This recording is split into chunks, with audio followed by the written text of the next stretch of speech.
Okay, I've been trying to get YouTube to go live as well as Twitch, but looks like it will be a Twitch only stream today.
All right.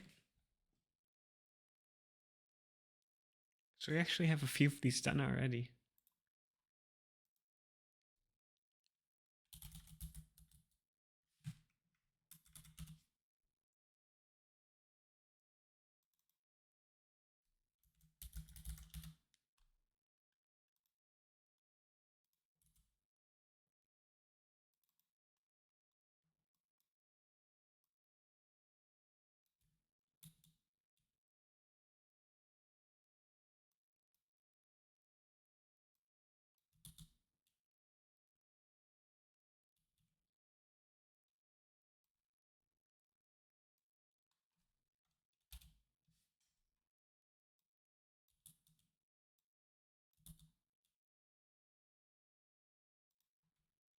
And I think a couple more of these are easy to knock out.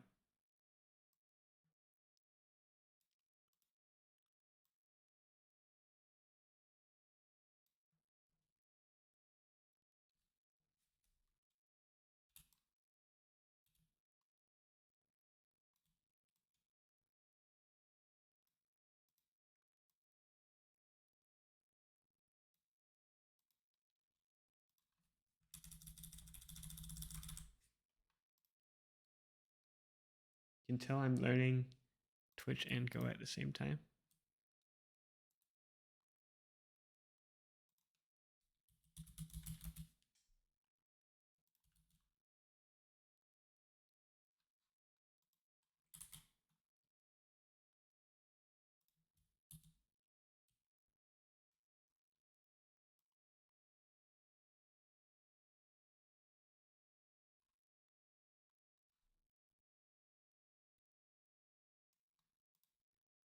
Yeah, that should be good. In the corner.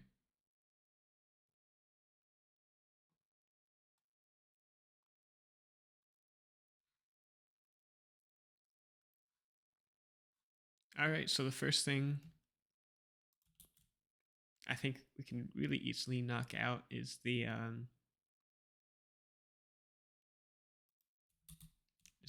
command line. And actually, I'm going to add a little bit of background to this.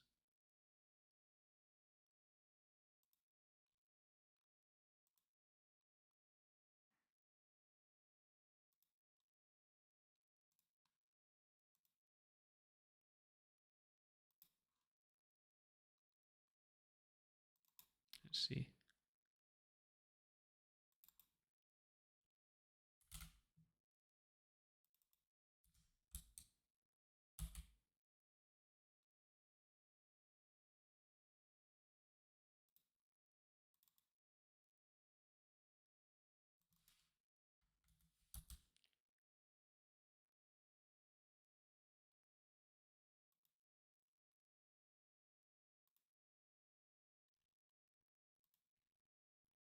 That's looking pretty good. Is it good enough, I guess?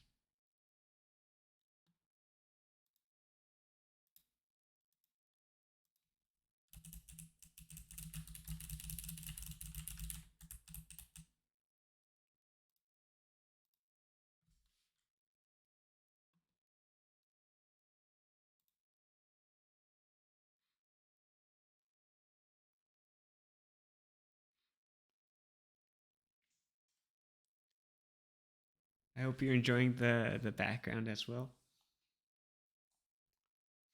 From the recent SpaceX Starship launch.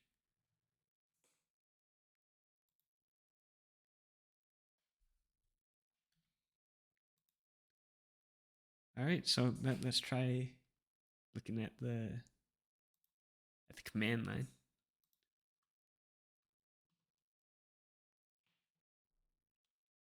So right now I have a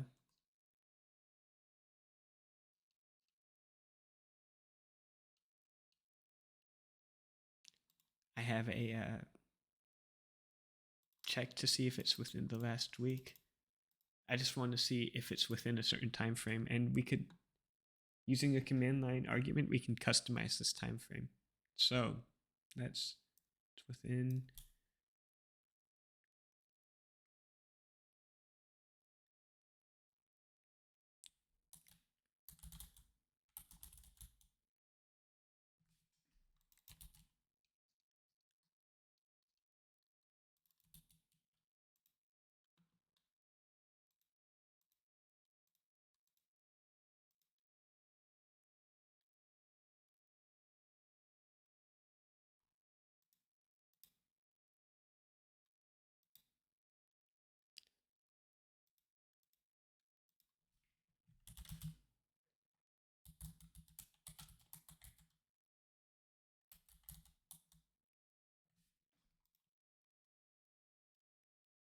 Okay, so num days is the command line argument that we want to use.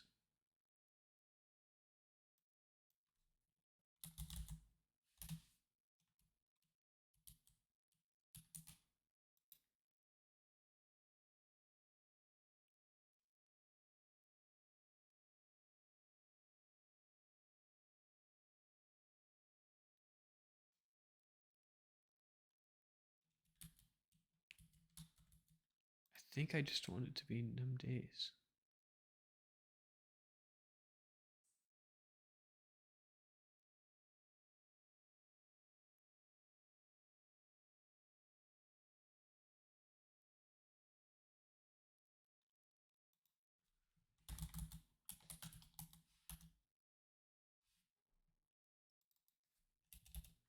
What does time.duration actually do?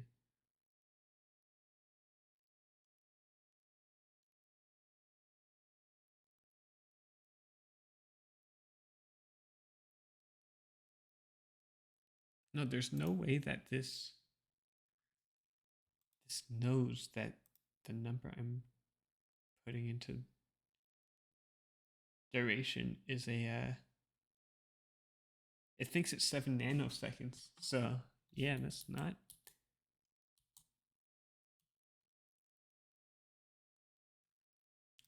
Does it help if this is a float?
Let's just see. Okay, what's a new variable if it's just a number is assigned to it? What is the type of this? It's an int. Okay, so can I do new var?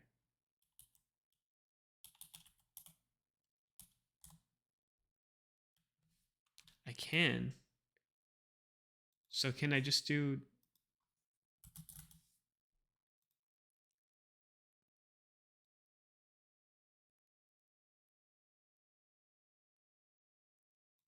but I can just do 9 times 24.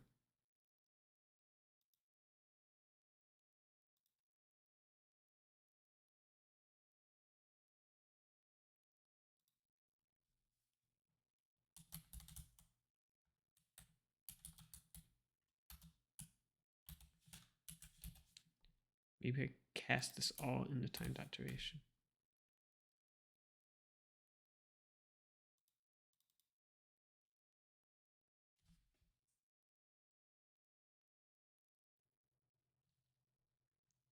Sure, but how is it gonna know that it's days instead of nanoseconds? Let's see. So if I do time.duration here, it looks like what this is trying to tell me is that it's a nanosecond count. So maybe I just do num days num days equals num days times like 1,000,000 seconds.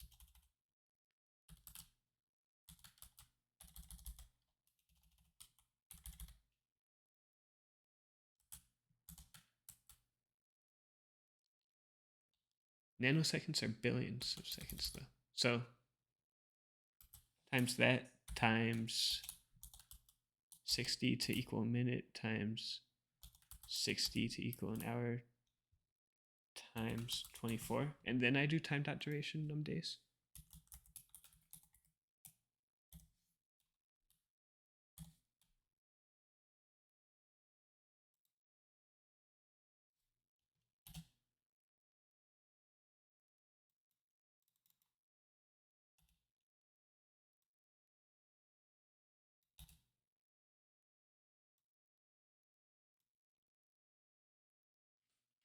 By the way, thanks for the suggestion, Elodie 2K.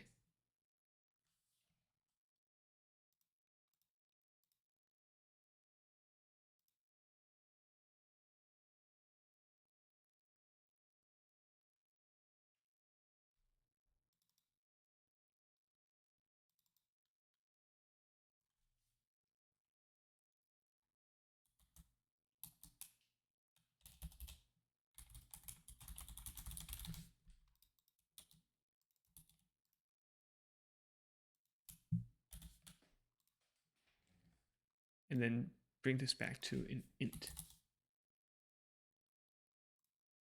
And then this is just like a very simple int to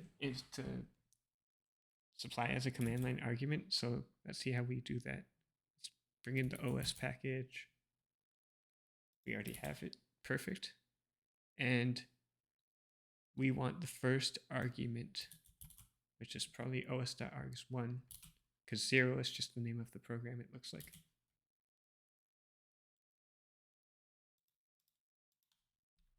So it starts running and we get the first argument, which is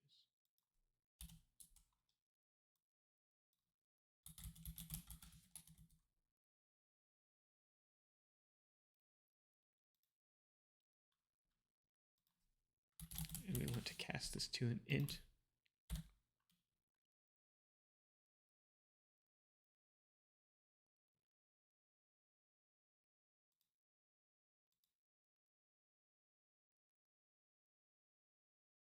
Oh, a to I, maybe.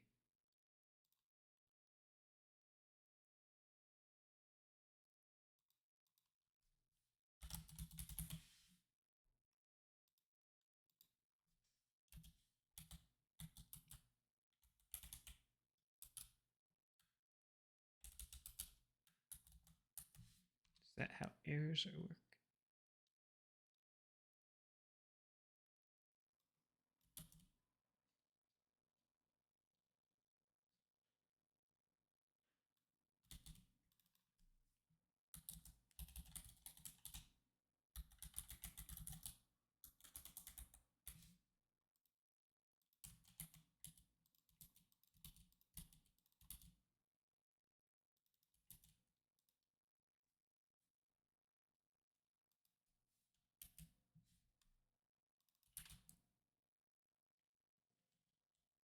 And then now that we have user days, which is just the int that the user supplied, we bring it back down to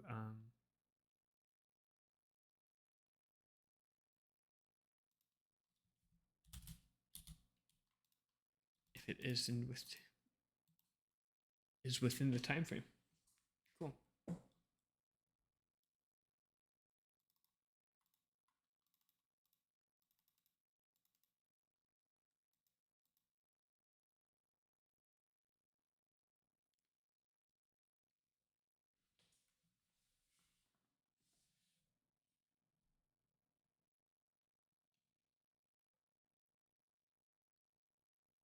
Let's see if it works.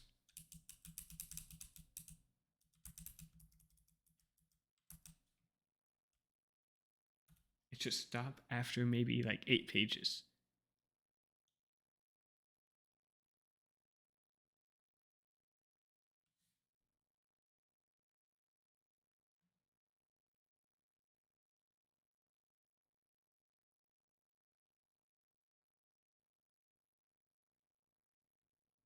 Okay, so there's one thing I want to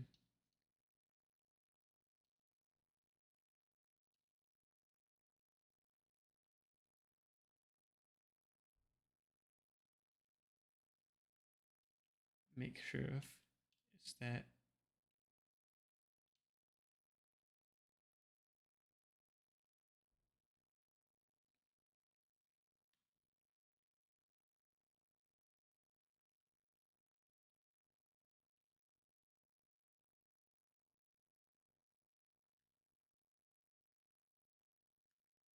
we get rid of this false here. I'm explicitly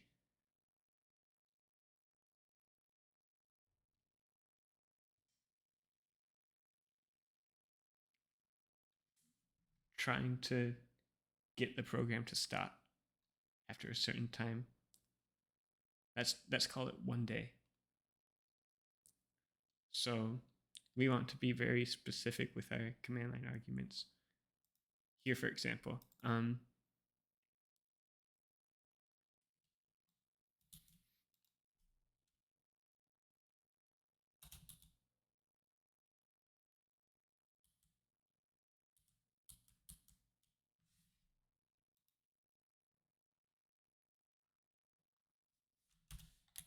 let's say if user days is less than 1, that means maybe the conversion has failed. Let's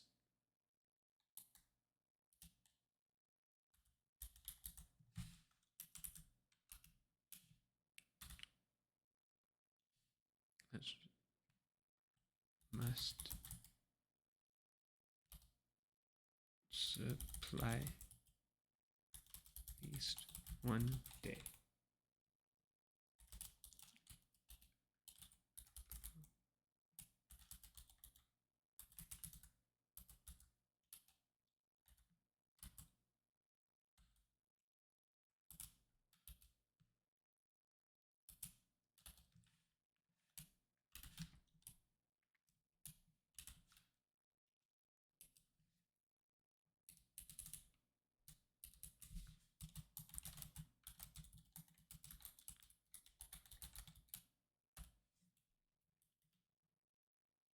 Let's see.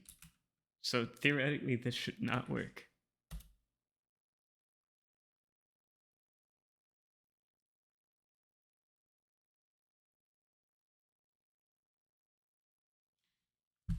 Okay, it didn't work, but it wasn't pretty.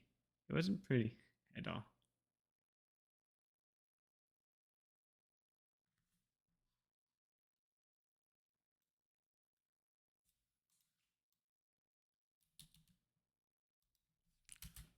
Or so this array doesn't even have length of 2.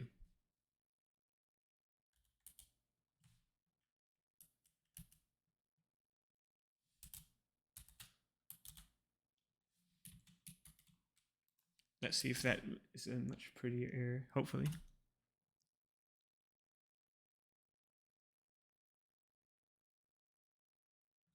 Oh, okay.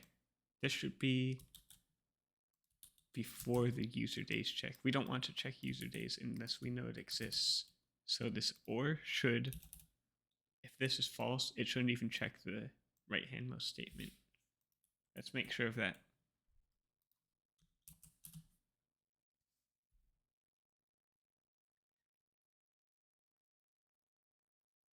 Okay.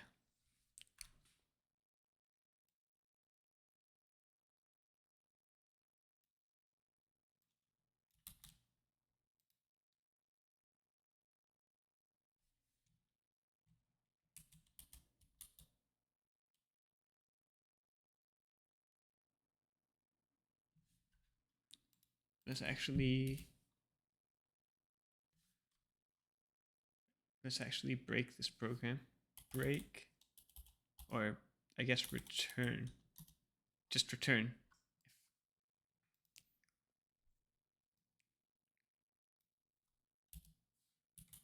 We are just checking os.args at this point.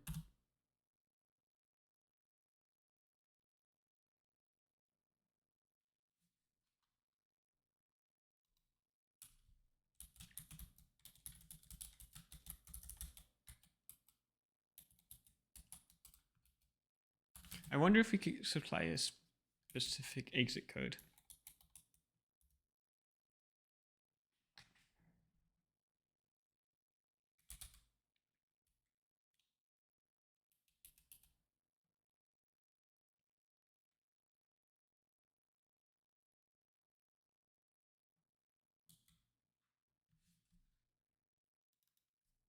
Yeah, this is a cleaner way. We get an exit code going.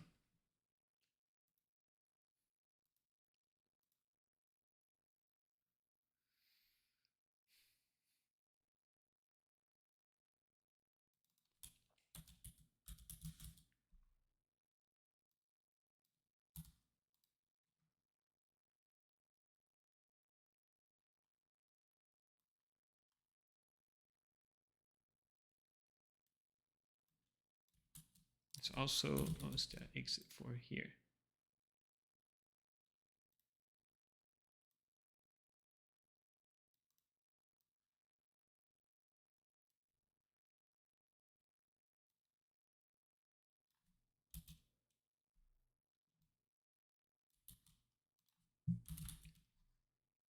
I think these 3 checks should be enough to rely on command line input. For example, let's put in 0 and see if we still get an error, which we should. We should, because it's less than 1.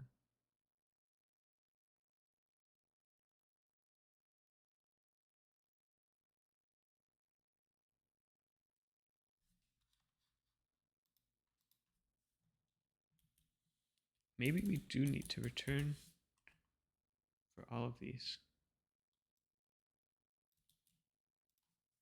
I mean, it eventually exited, but that took way too long. So I guess it doesn't hurt to add another return statement in there.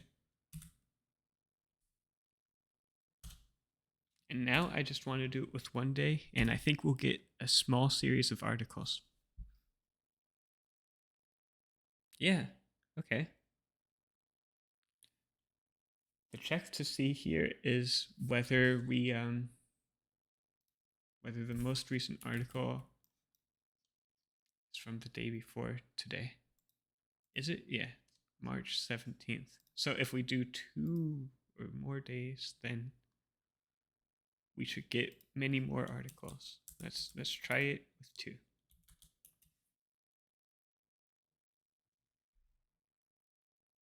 Yeah, wow. We actually got 3 pages worth of articles. Looks like a lot happened yesterday. We got 27 articles at 9 articles per page. This is getting pretty extensible. I'm pretty comfortable marking off the list, checking off that we got some command line input going. So that's cool.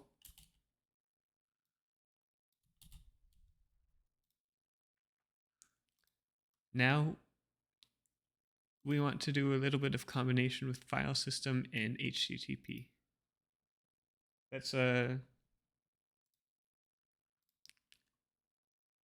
next thing I'm thinking about is trying to get some of these images that you see in the JSON. Let's look at this image link, for example.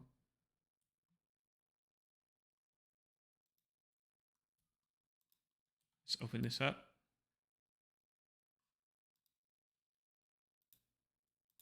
And I'm realizing you guys can't see this, but here's some of the images that come up with articles.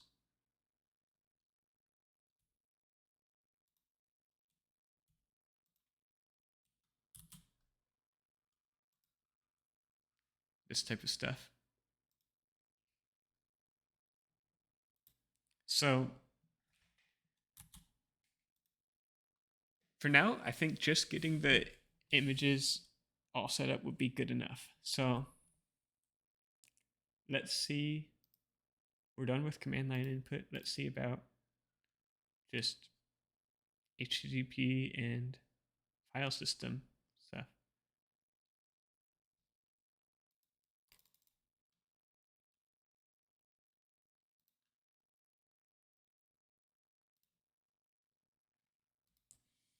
Okay, so every time we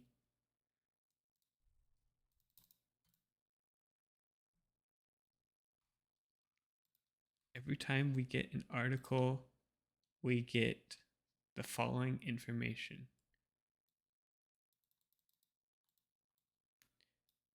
Includes the name, the link, the date. So let's actually just have a count here.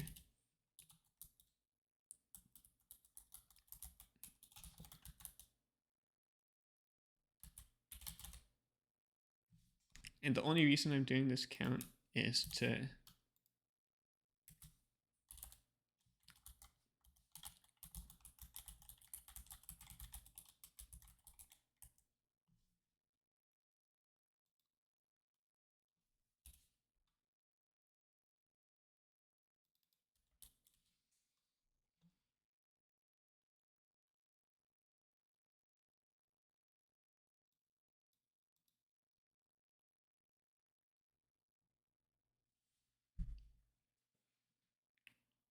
only reason I have this count going is just to try and alphanumerically sort the images. So now that we have this article count,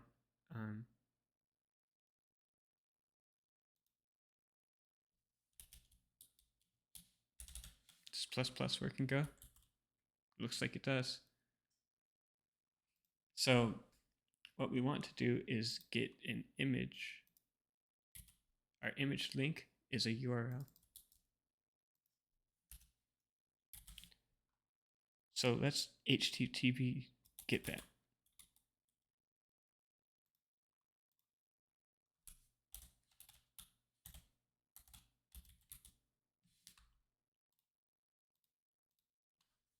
That should just give us a series of bytes.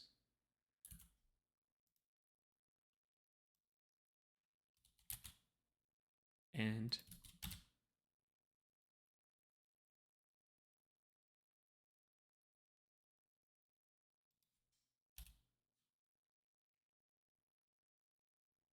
can I use HTTP?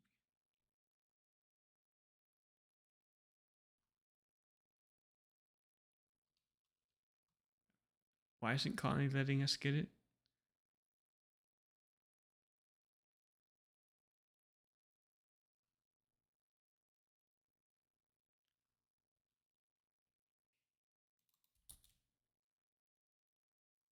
Hey, okie dokie.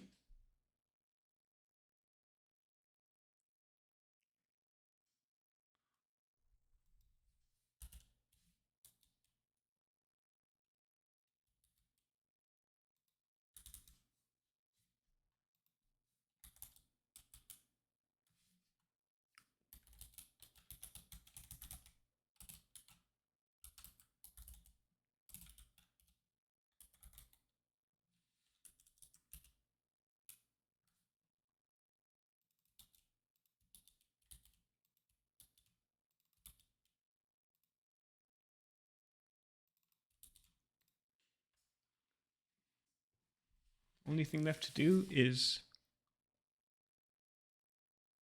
use the response. So we can use the response just as like a raw stream of bytes in the file system, it looks like. And defer is close. And then I'm just getting this all from Stack Overflow. Let's grok out the rest of this code. So we already have the OS symbol. So we want to create a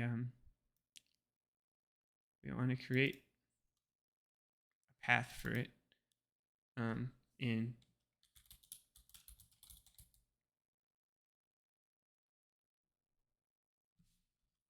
first of all, let's delete all existing paths. os.delete at the beginning of this article.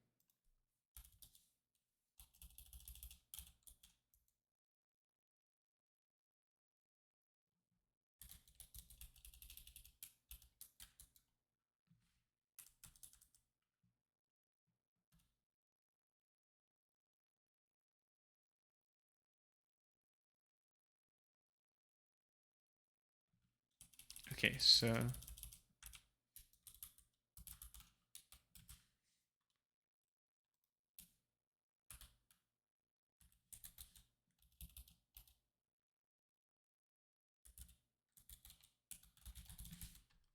hopefully it recognizes a relative path. We could create a folder called doc images, and every single time we're going to delete this folder and recreate it.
Okay, beautiful. Let's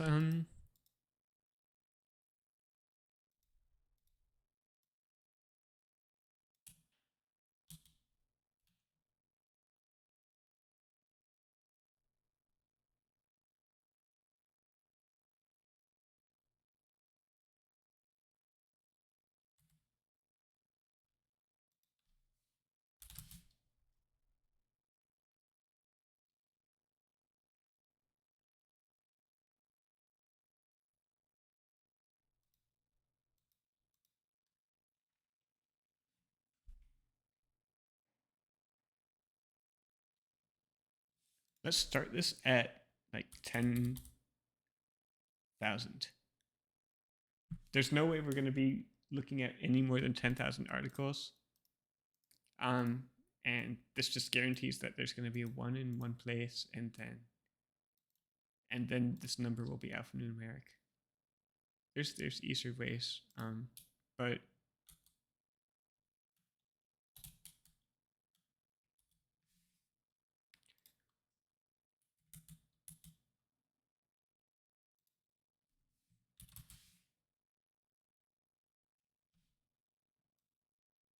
this is just one way to make sure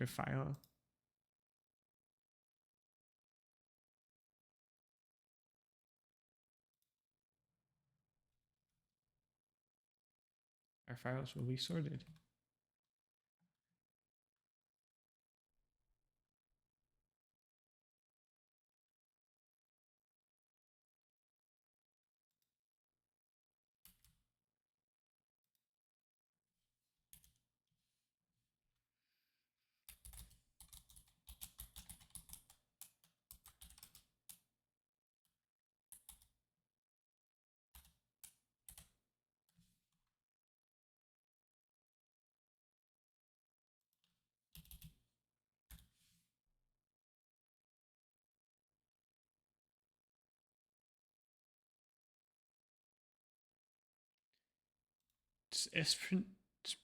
Print a string, returns the resulting string.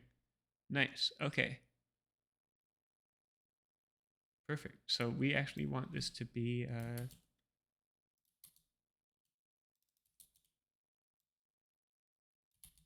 which path?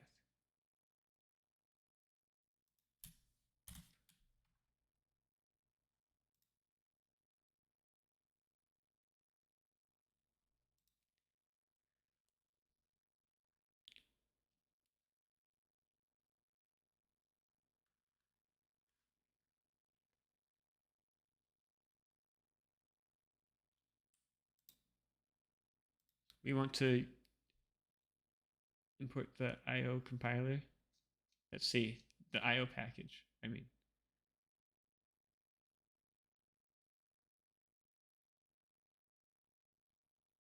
Okay, it's basically like OS, but just a little bit higher level. Let's see, so it's copying a file it's copying an HTTP response into the file, it looks like.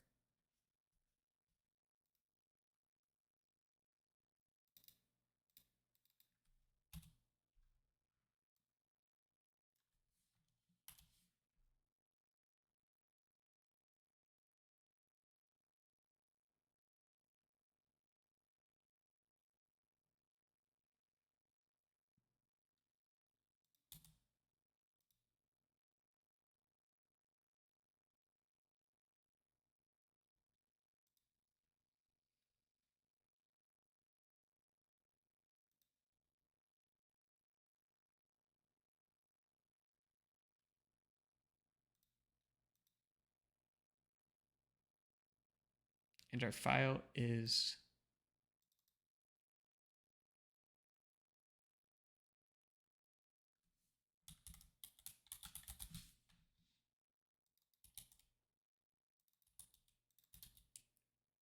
the image file. Our error is the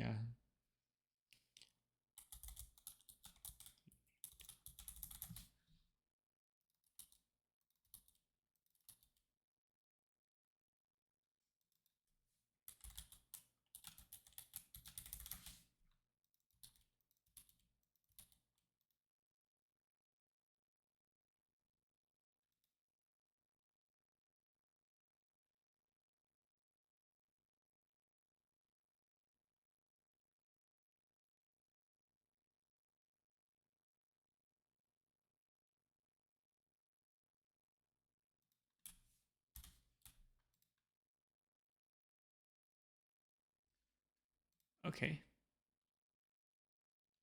So maybe let's just do this for one day and see if we're getting the images that we want to.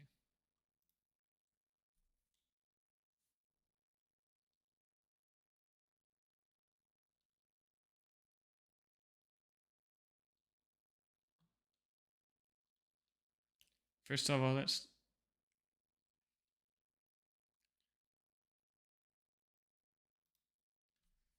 call write to DB as a function.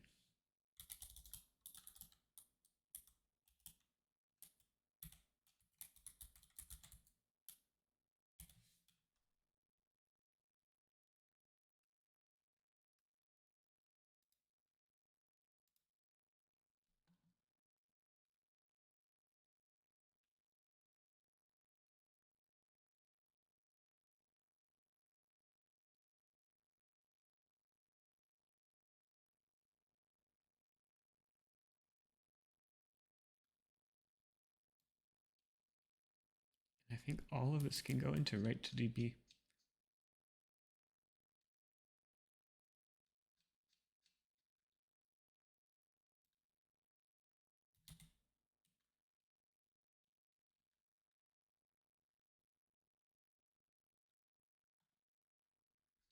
Let's have article be a top level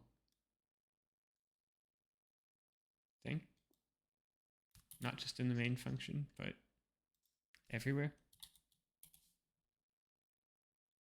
And let's have our write to DB function also be a top level function.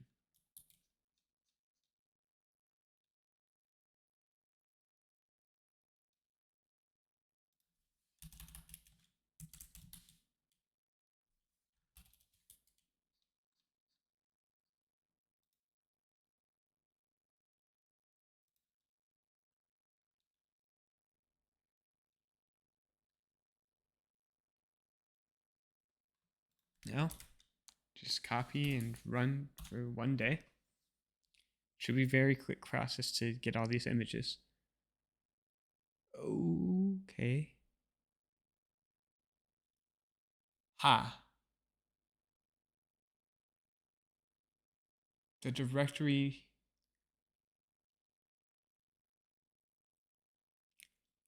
the image link already contains it's already a complete link.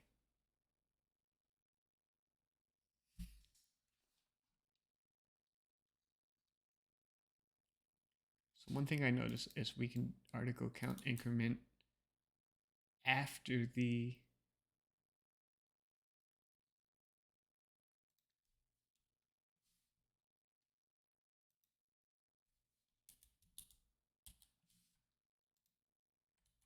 after everything we do with the article instead of in the middle.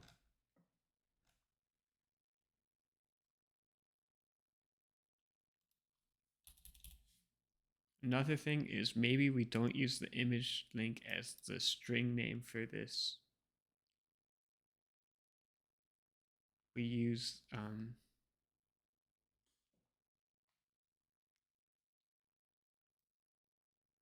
there's too many special characters in here. Let's get the second to last. Let's try and get this part of the string. I don't know if you could see it well. Just help. For example, it should be like 10,000 top cashback.jpg. We'll try and do that conversion. You know what actually was so much easier? We'll split at the last slash.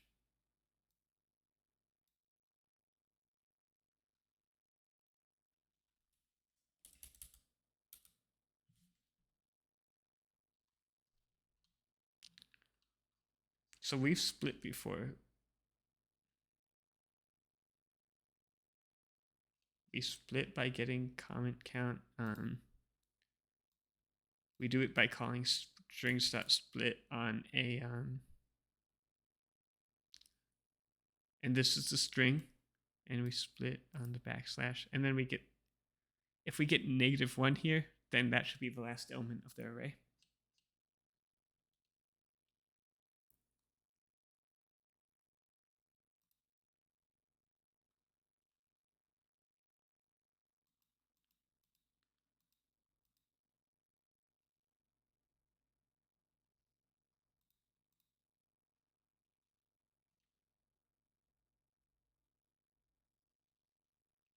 Let's try it out.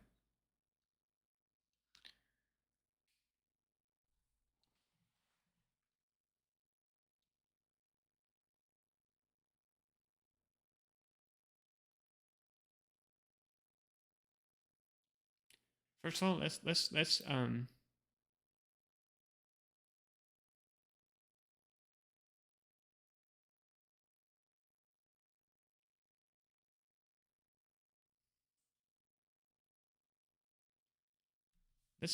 abstract this to a function as well.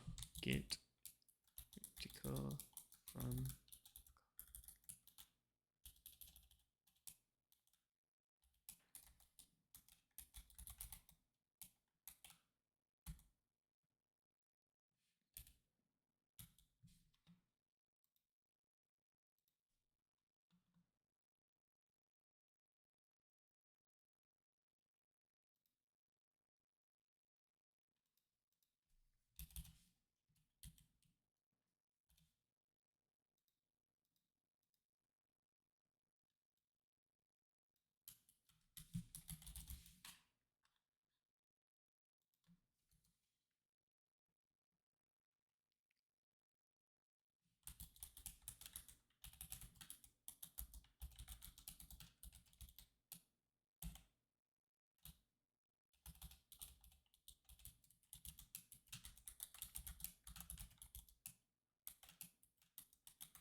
article image prefix.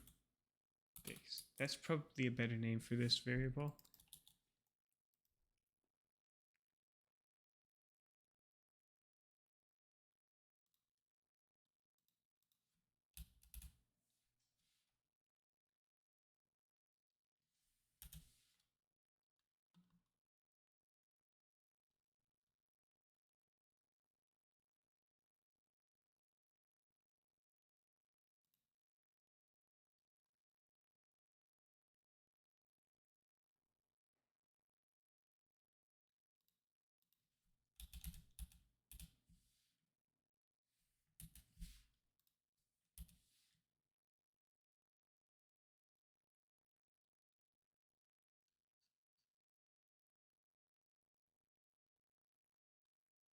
Okay, so the get function article is actually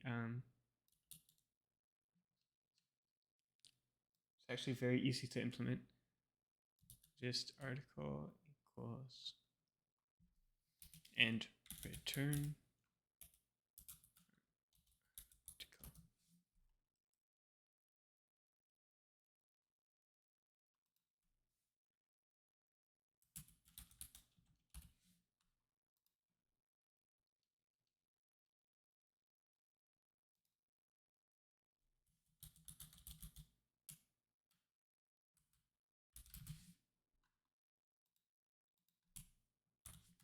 article. It's gonna take me a while to get used to this so the colon equals for variable assignment, but now we have an article being, we have this abstracted out to a different function over here.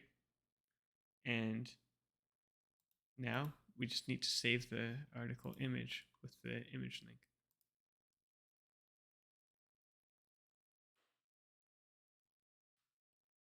It shouldn't be a method. An article is an article image link is a string. So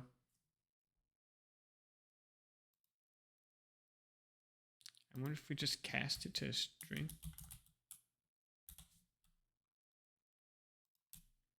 Even though it should. Oh, it should be lowercase article. And we probably don't even need this cast anymore. And then save article image.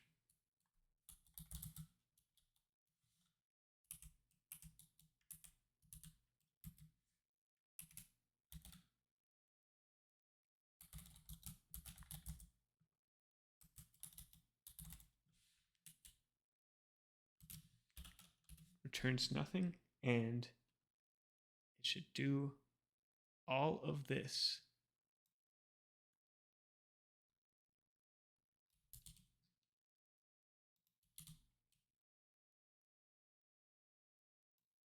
Except for appending to the list of articles. That should be done up here.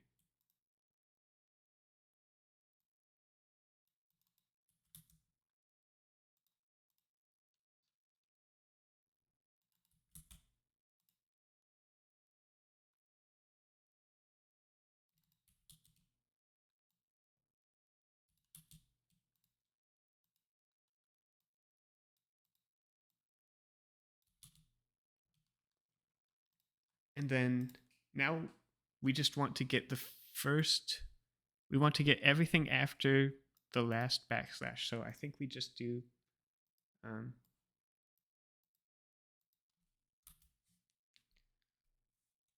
first I'll save this.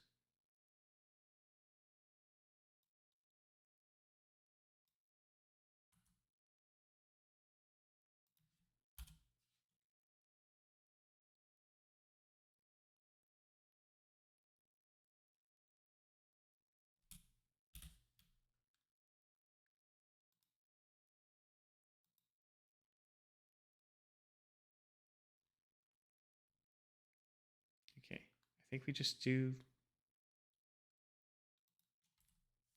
local image name.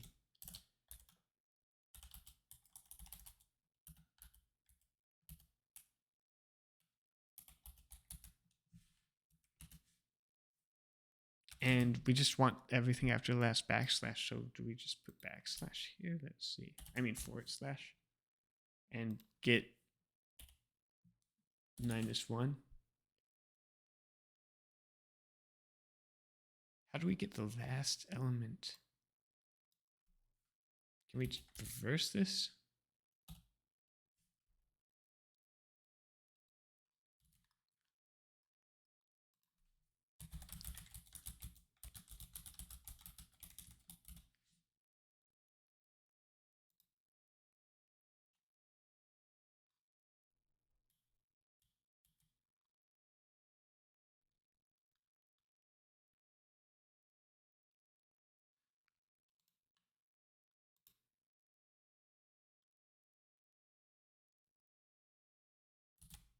Okay.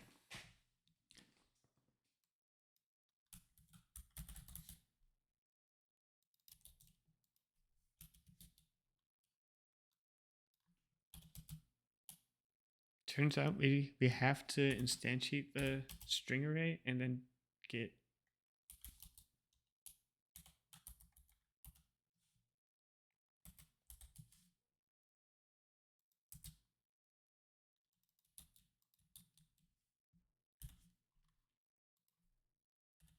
the last element this way, it looks like.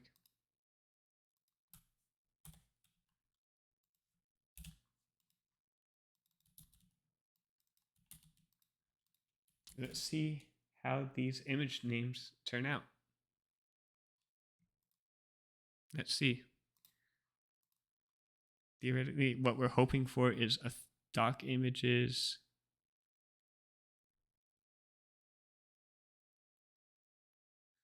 1,000 top cashback .png, basically. Fingers crossed.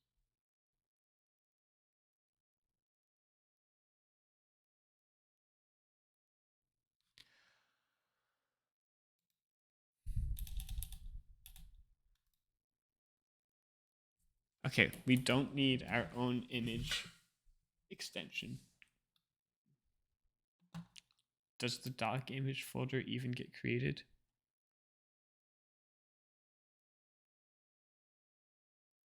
Let's see.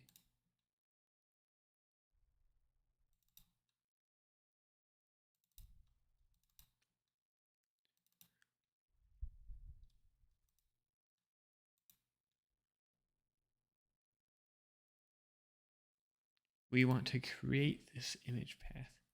So Go errors on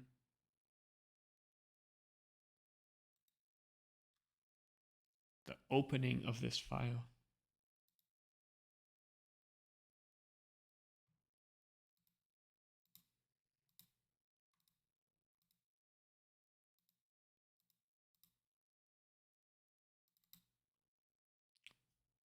Which sort of makes sense,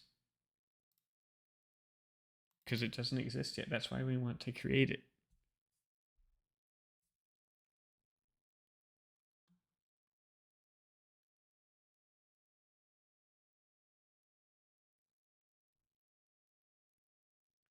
I wonder if it's something wrong with how we're doing relative paths.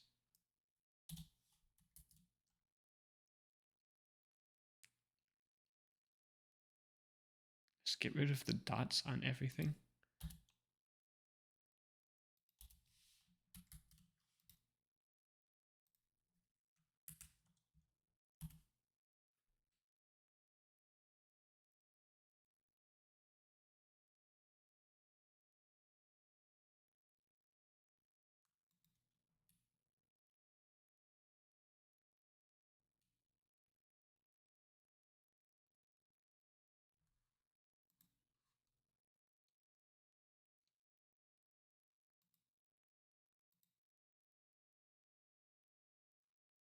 Oh, you know what? It's forward slashes in Windows. I wonder if that makes a difference.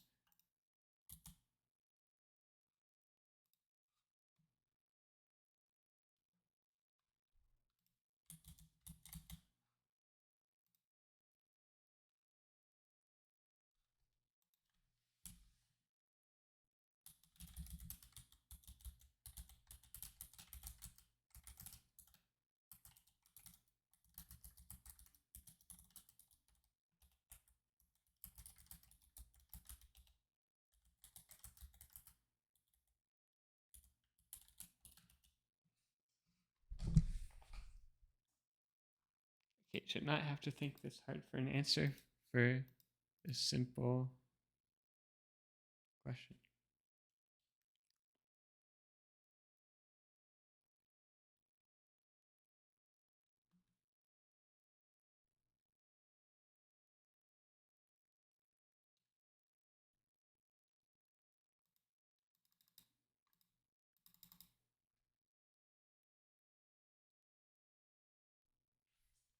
Let's get rid of the trailing slashes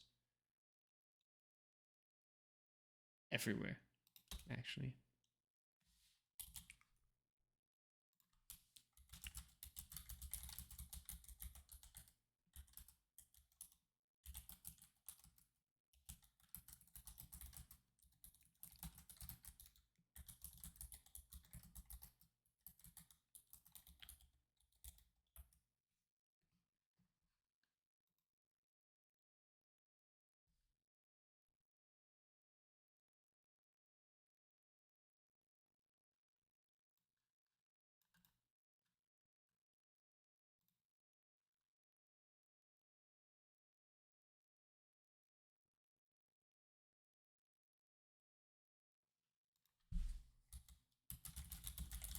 Wow, Gemini really is useless.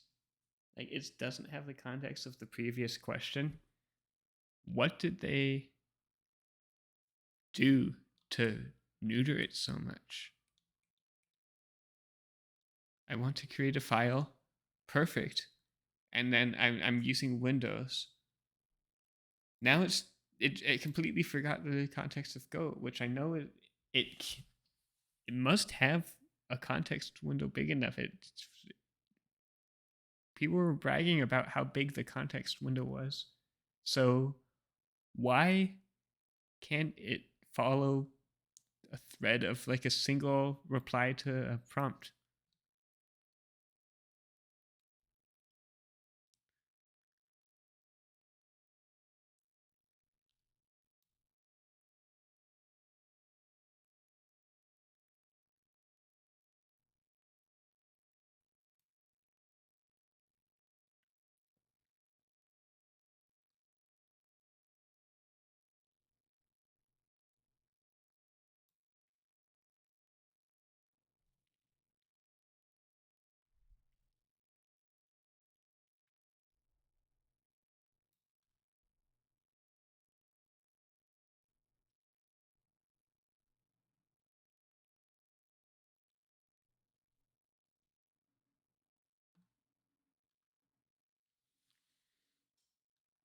I thought Google would be way more useful actually.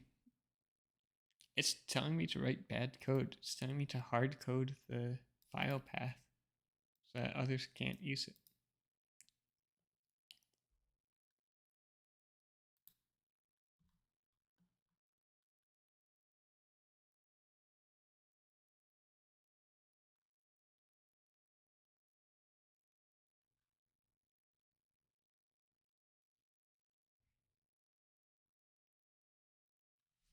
That's unfortunate.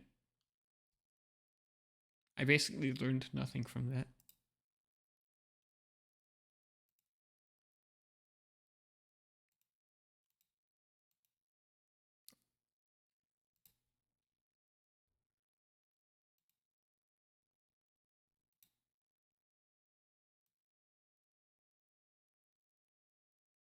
I guess that's not something to brag about, but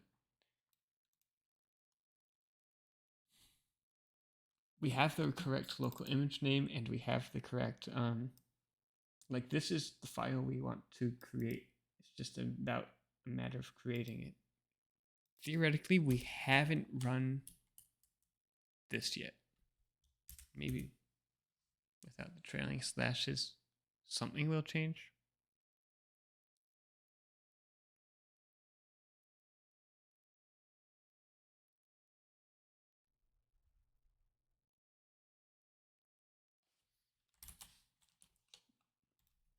Can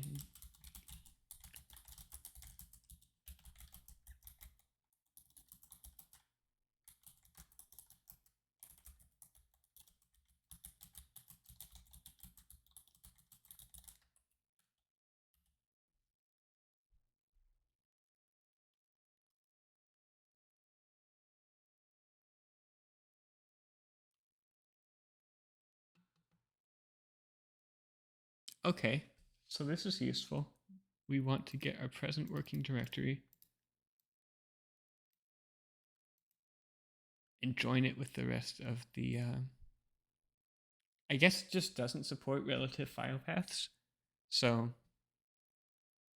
maybe that's why Google was being a stickler about it. First of all, I want to give it that bad response.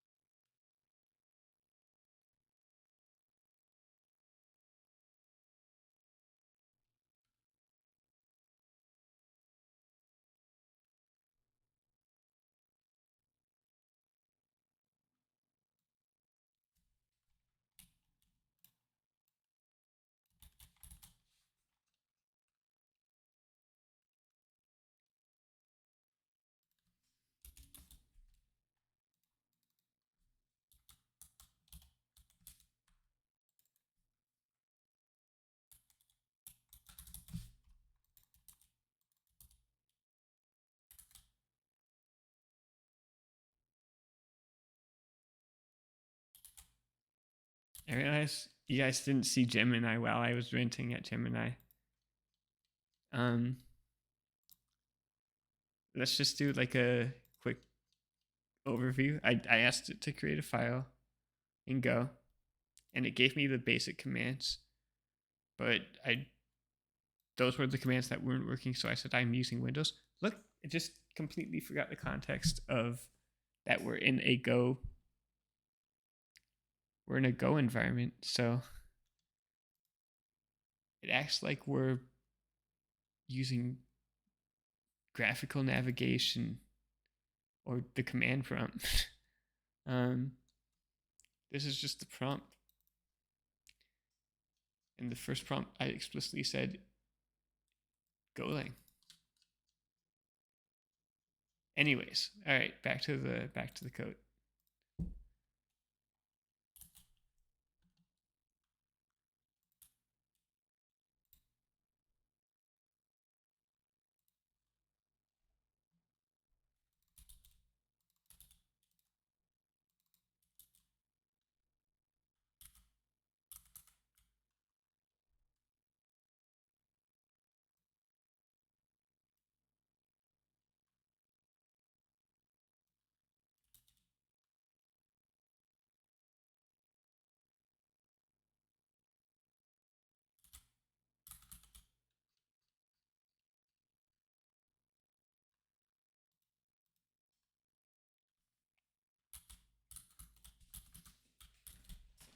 Okay.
Okay, I think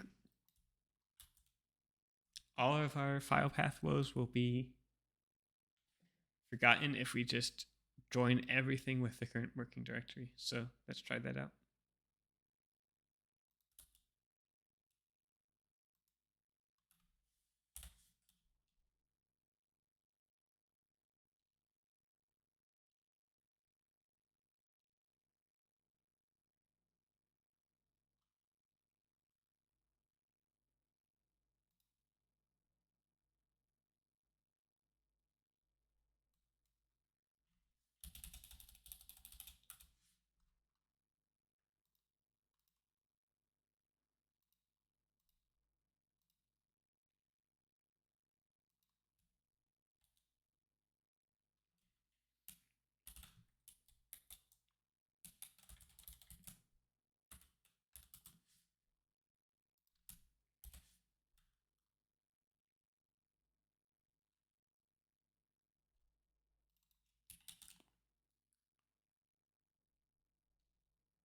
So we want current working directory to be our context.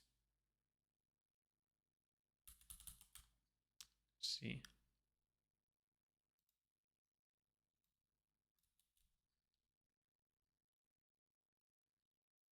We don't necessarily want to get it every time.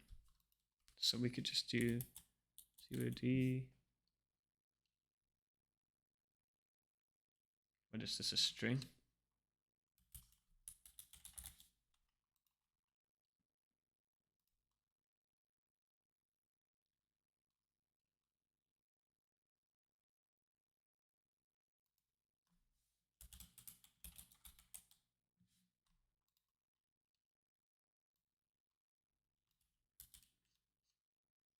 Hey, Rotus Maximus, welcome back. We made a little bit of progress. We're if you didn't see, we got the SQLite database working. And we're actually getting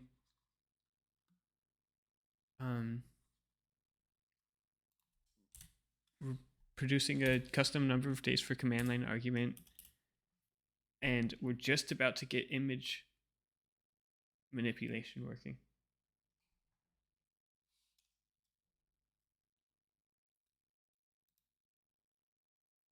So that knocks out both the file system.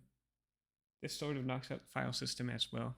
Where just learning, I'm just learning about working directories on Windows, and it's been a little bit of a pain because I think I'm not used to using absolute directories and backslashes for Windows paths like this. Let's see how this runs though. Theoretically, we should be making new files for each image for each article.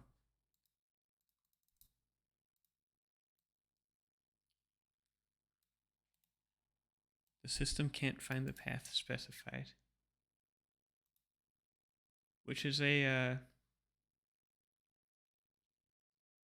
that's sort of the point because we're trying to open that.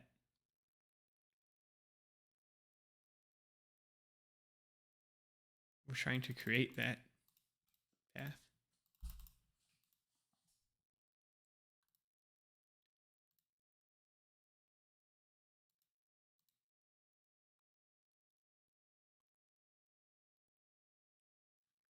Is the doc images folder even being created? Let's see. Not exactly.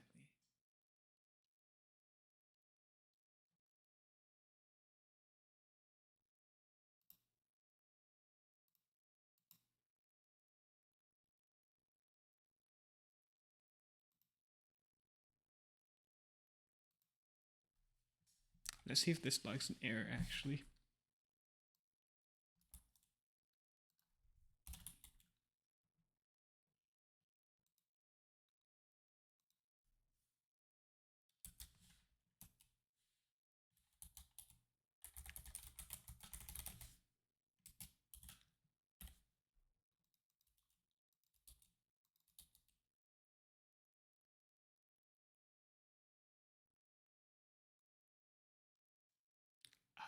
Okay, so it returns a file that we don't necessarily want to use.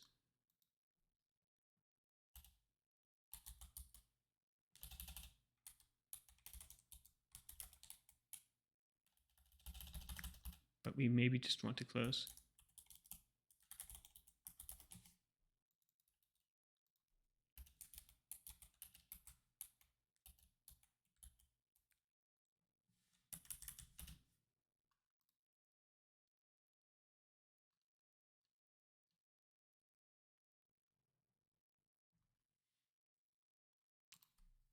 So I guess we're just looking for an error in creating that directory.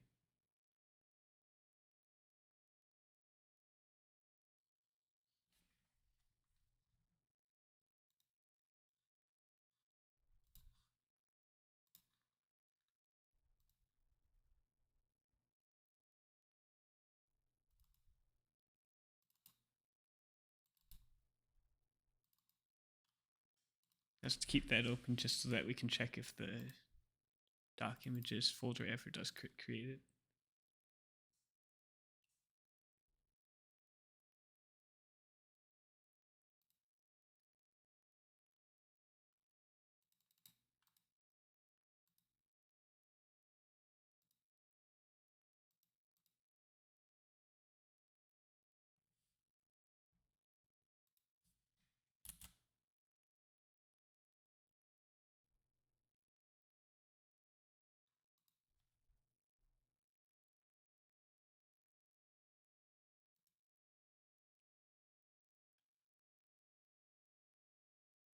I'm just gonna file path should return a string, right? Okay, so let's log the output of file path string. Just make sure we're in the right place.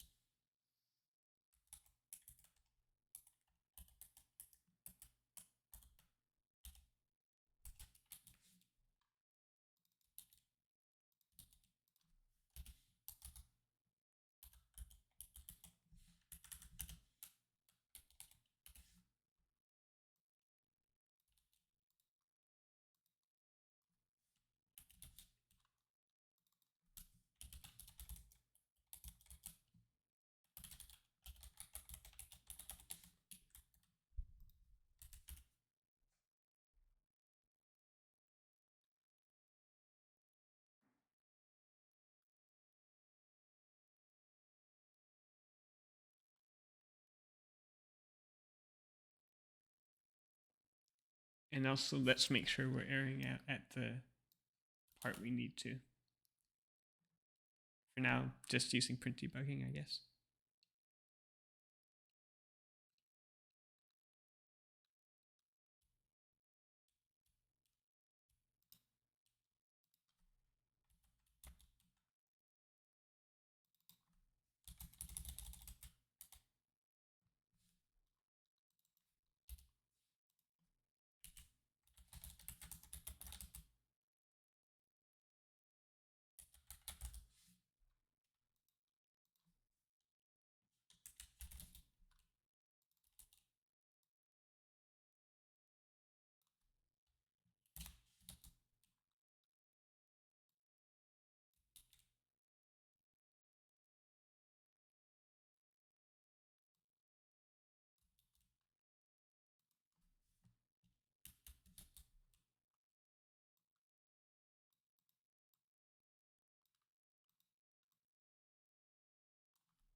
Okay, so theoretically, this last one shouldn't be printed, so let's see how far this gets us.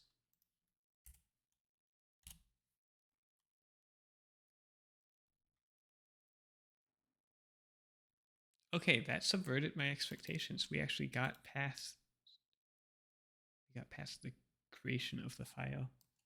So it's something about using this image file at a later date.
Okay, it doesn't even get to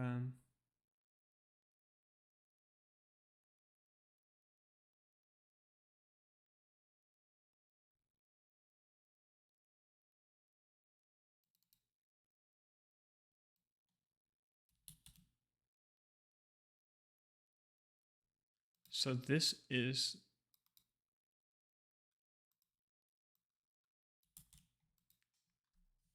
let's see. Maybe this is the error that it is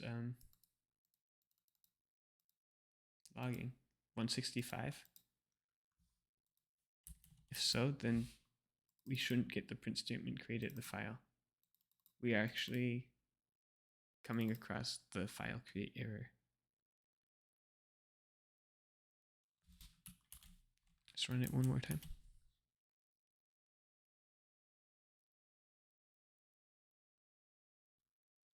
Looks like that is the case.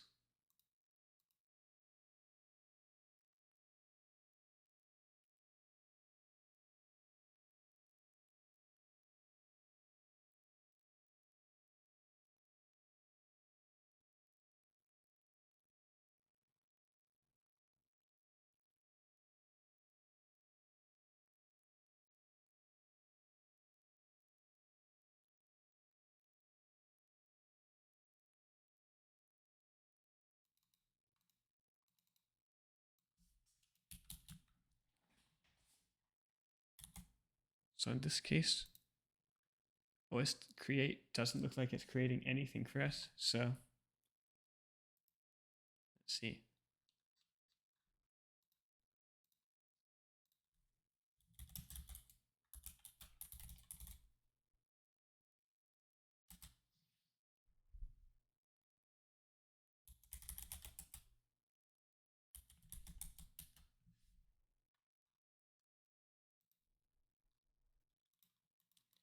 Okay, if Stack Overflow keeps having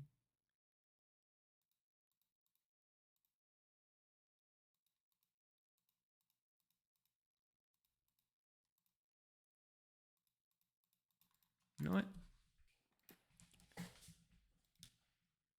Going to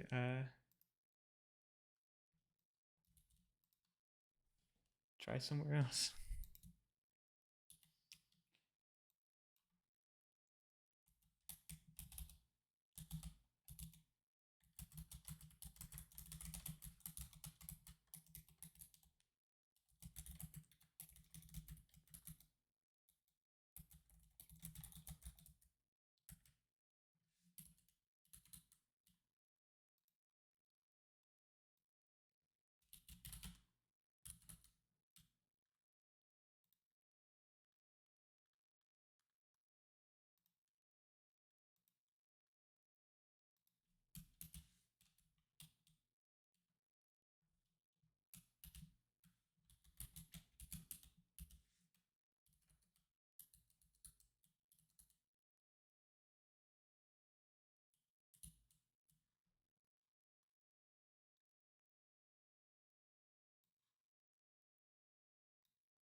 That might be true.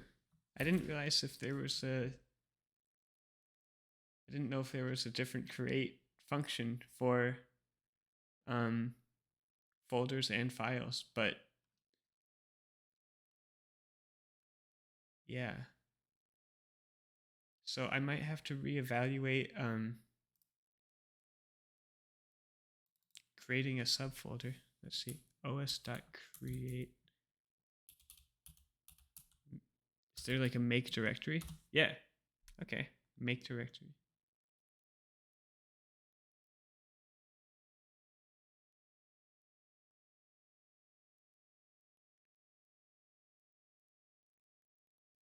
And permissions, I guess let's just try 0666. Is that a valuable permission?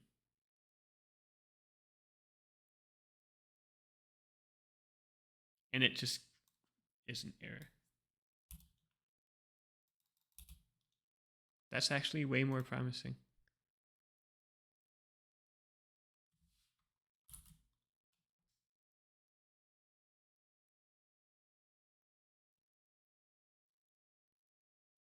Let's see what they permission. They use the 755 permission, which should work.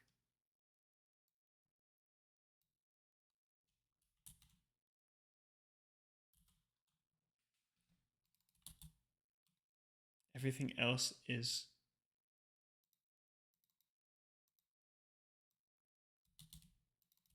basically the same, but we could get rid of these 2 lines.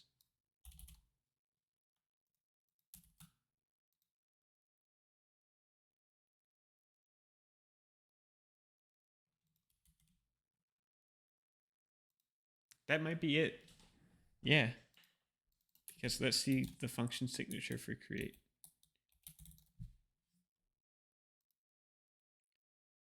Creates an actual file. Okay, so yeah, make directory is so much more applicable. Let's see.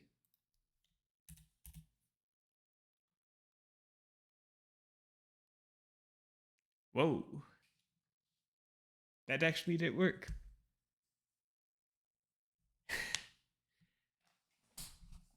Okay. Is there a different remove directory?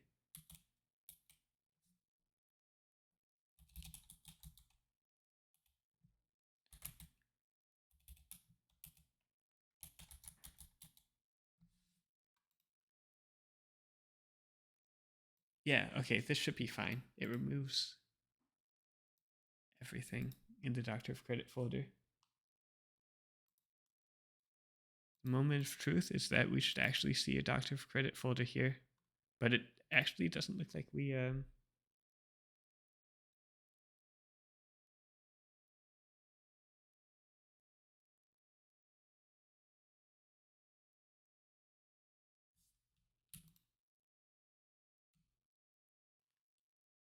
so we see this here. Where is this in our file explorer? I'm surprised this didn't show up earlier, but yeah, there we go. Here are all of our images. And so if we actually wanted to do a tier list, for example, with all of today's images, let's see how easy it would be to open that up.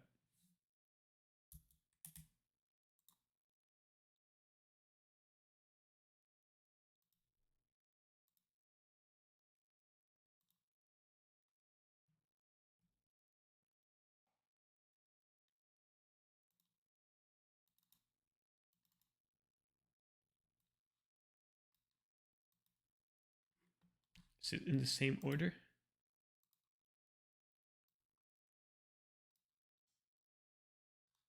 Looks to be the case. Wow, so. All right. That feels good. That feels good to just have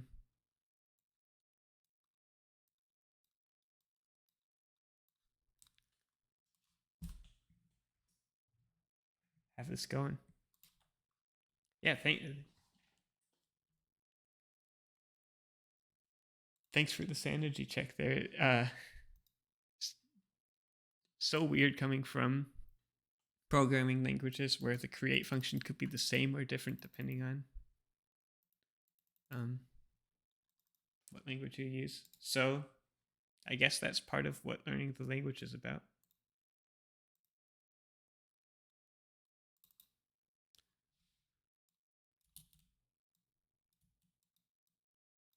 We have a basically decent grasp on file system and HTTP at this point, actually.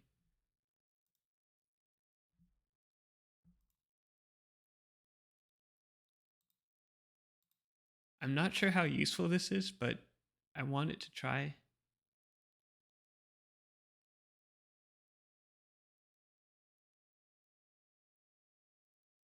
Image manipulation. I didn't see the file that it was creating, so I must have just been like blinded by like a single focus.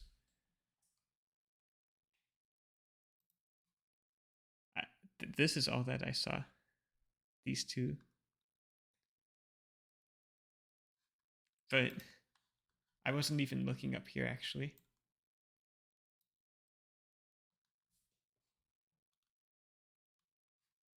I,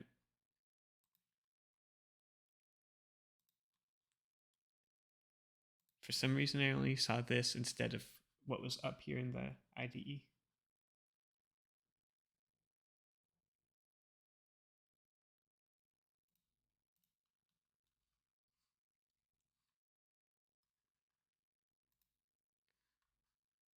Okay, so I have, now that we have these images, I sort of want to, we do have one tiny bug, which is that some of the images are just bad. And I think that's just because the original image is bad. But if we have the text overlaid on the images, that might work better. So I found this library for trying to do that, for trying to like just take an image and overlay text on it. Let's see how far we can get with this.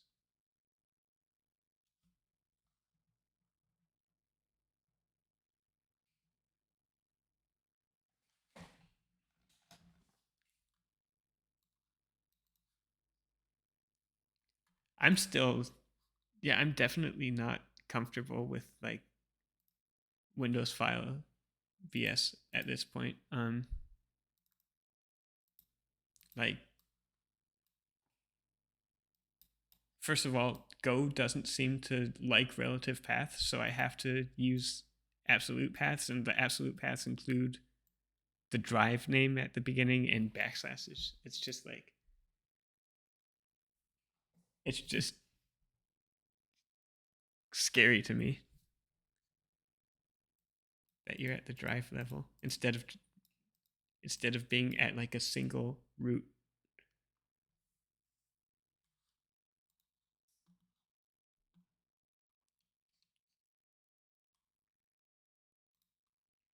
Okay, so let's look at an example with some text.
Is there any way to undo this install command?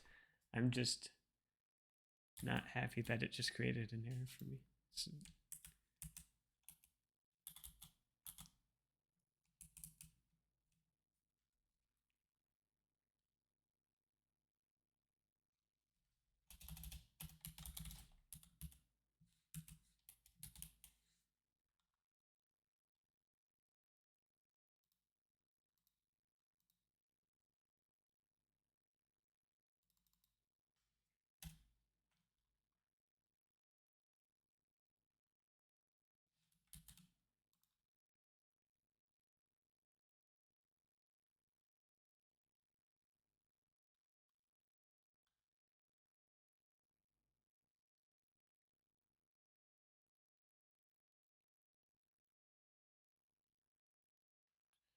Okay, it looks like this is a needed package for Kali.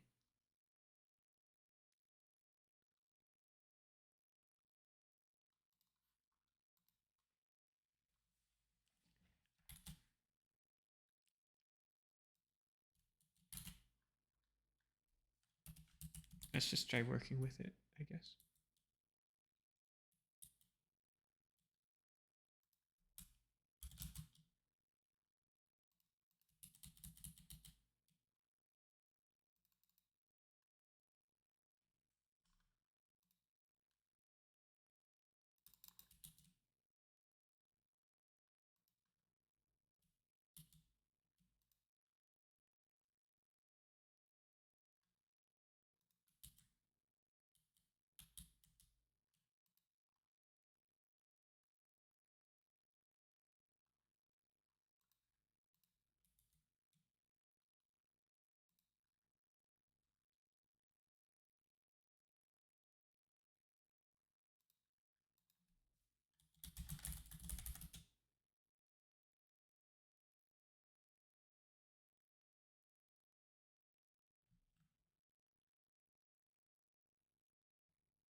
You know what? Let's try reinstalling Kali. Maybe it's just because of an update.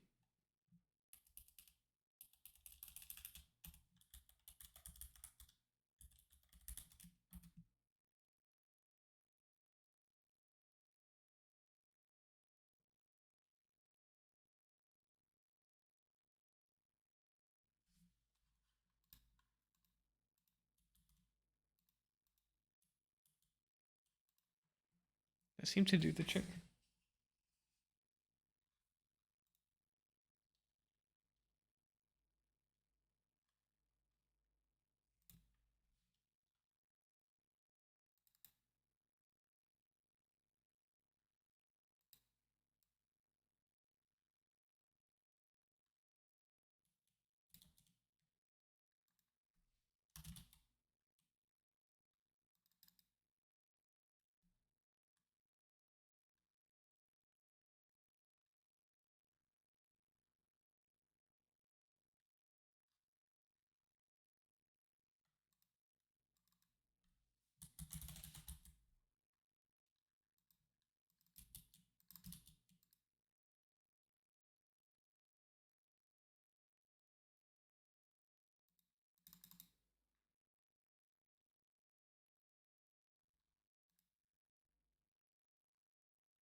Okay.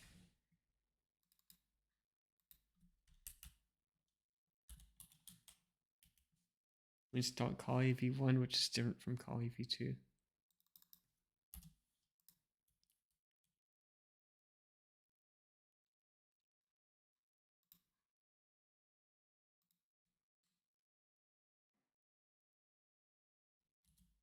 Now that we fixed that, let's create a new context for every image.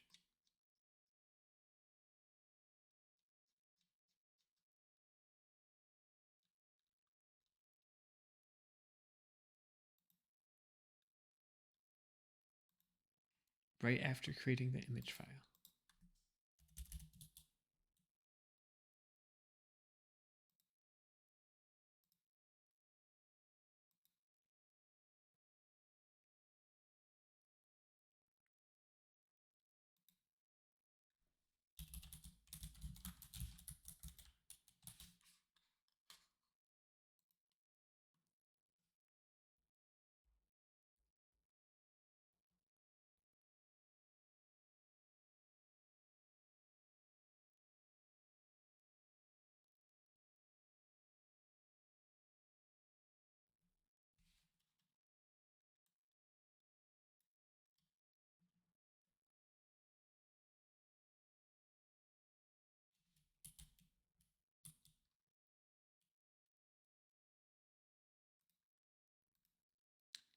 Let's also add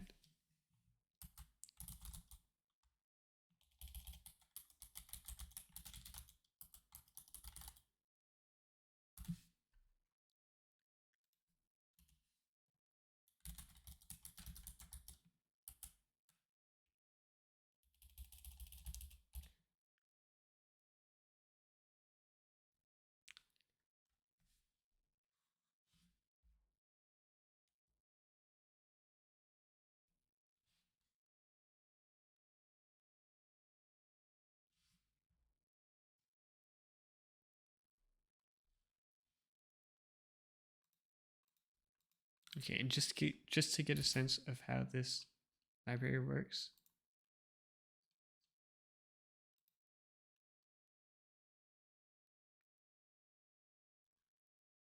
I don't have my own fonts library, so I'm just gonna ask Gemini, the made by the same company who creates Go. Let's ask them. Let's ask Google for example code specific for this library.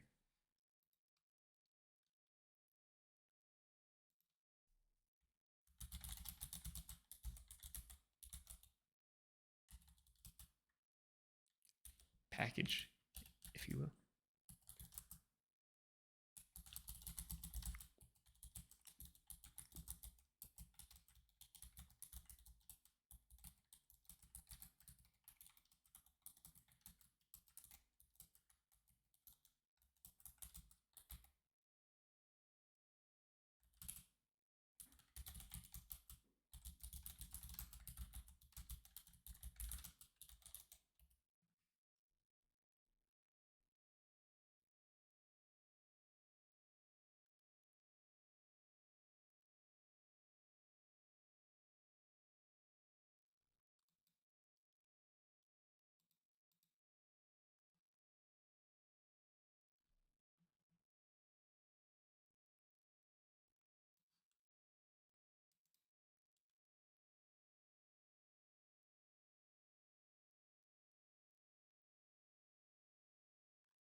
So we're in a good spot. We already have an image file that we opened.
And here's what we just typed out. New context specifically for image.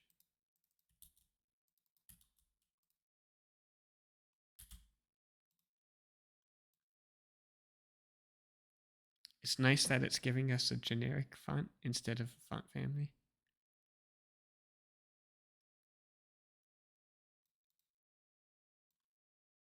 So let's actually copy all these configuration settings, except for this last one, which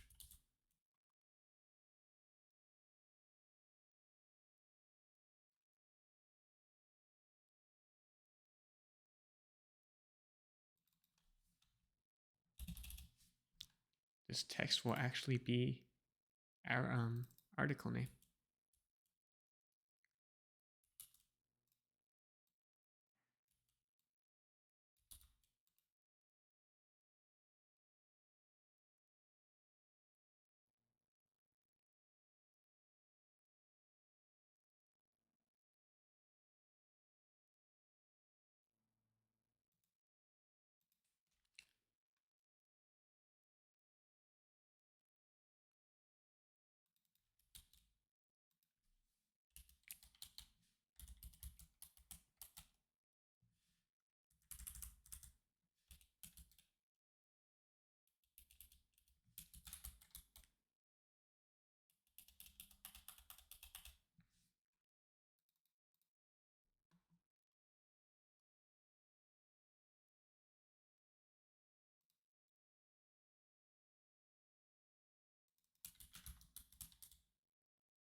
Okay, maybe this isn't a real font. Maybe I do need to look for fonts in my system.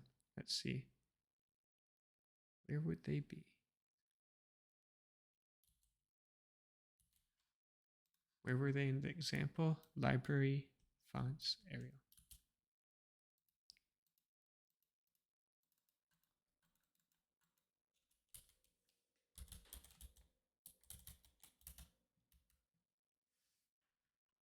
Nope.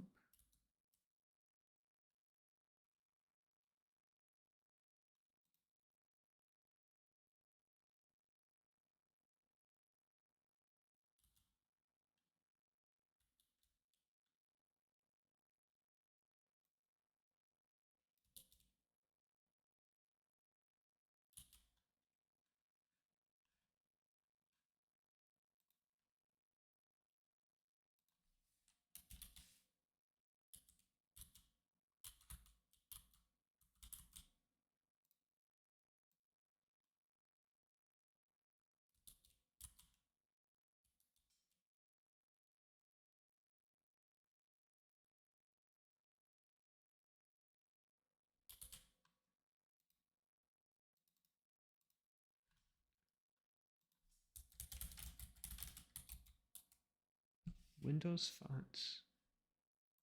Interesting.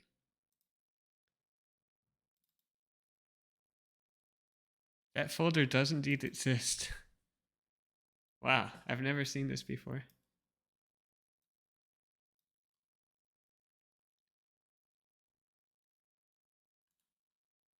It,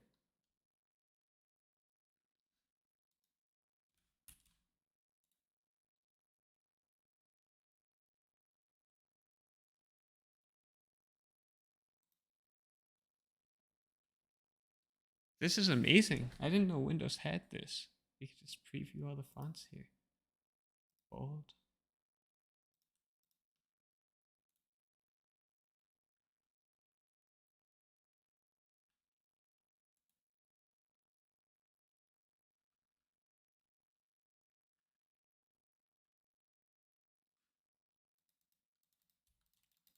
I wonder if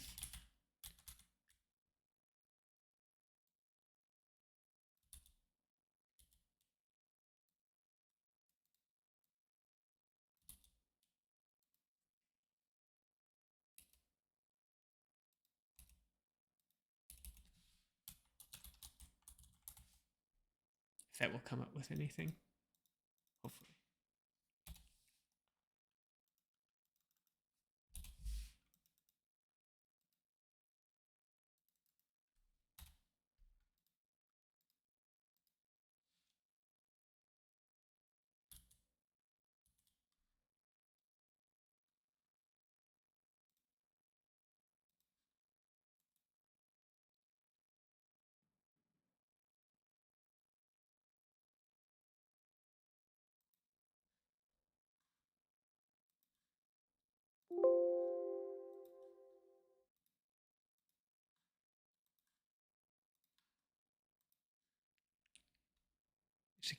It's a shame you can't see the properties though of this file.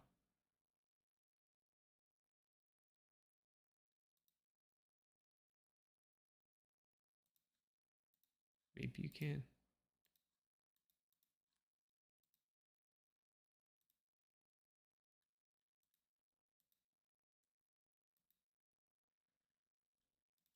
Anyways, we'll give this, however, Fogleman wants us to load a font. We'll give that a shot.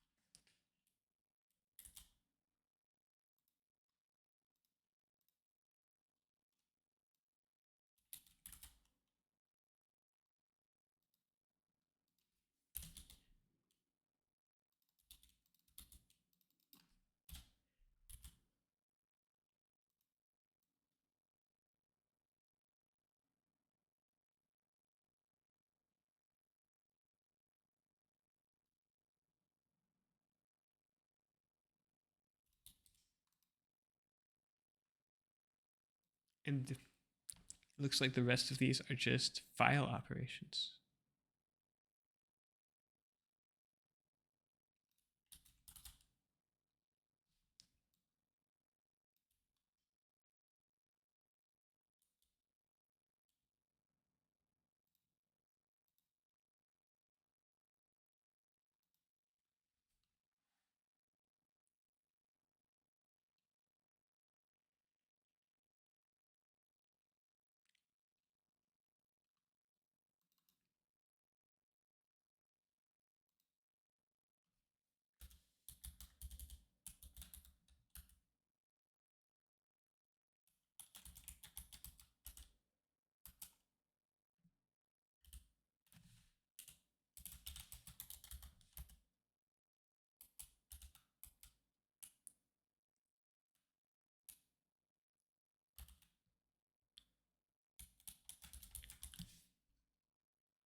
Okay.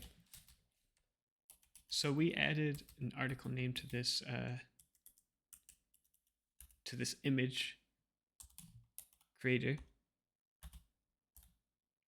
Supply it as a parameter, and I'm expecting this to blow up my program because we used a mix of AI generated code and GitHub repo example code. Let's try it out. We should have 2 versions of every image now. The original and the one with text added to it. It looks like the program didn't stop, so it also looks like the new images didn't get created.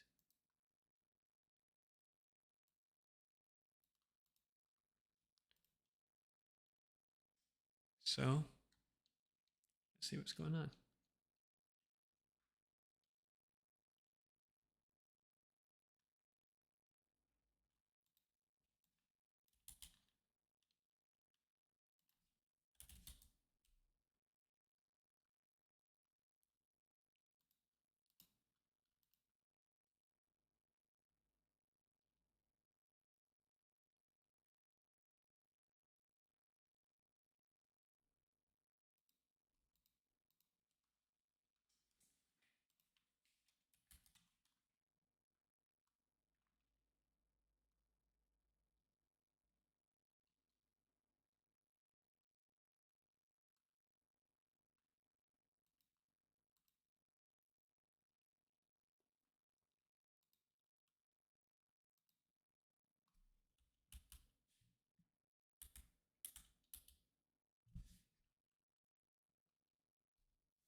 Okay, error decoded, image unexpected, end of file. Looks like that happens for every one of our images. So it looks like you can't go straight from making the image to manipulating it. Maybe we should try closing out the image file and then opening up again.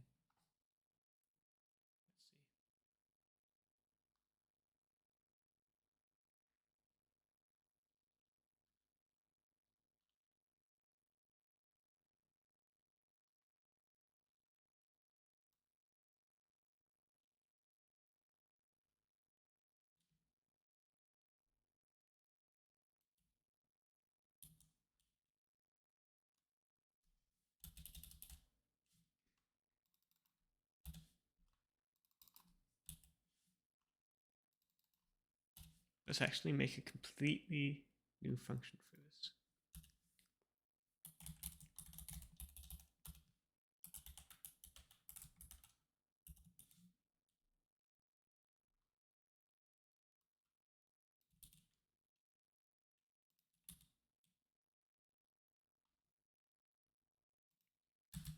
And let's helpfully return the image file path as a string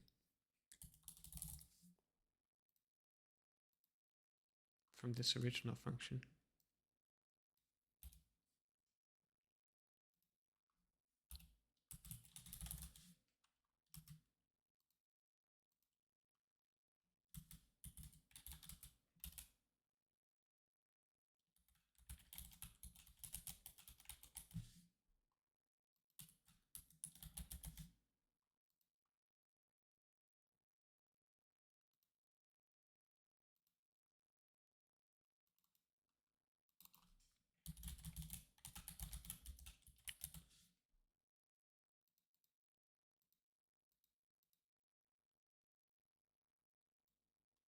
We probably don't even need current working directory.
Okay, so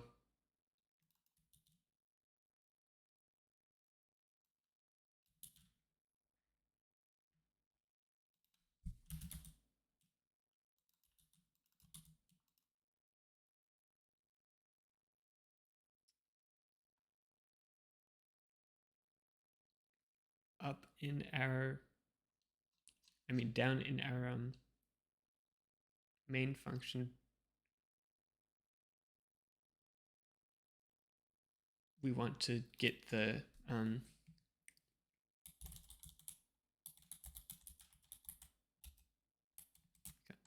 image file path from the original function and pass that into the new function.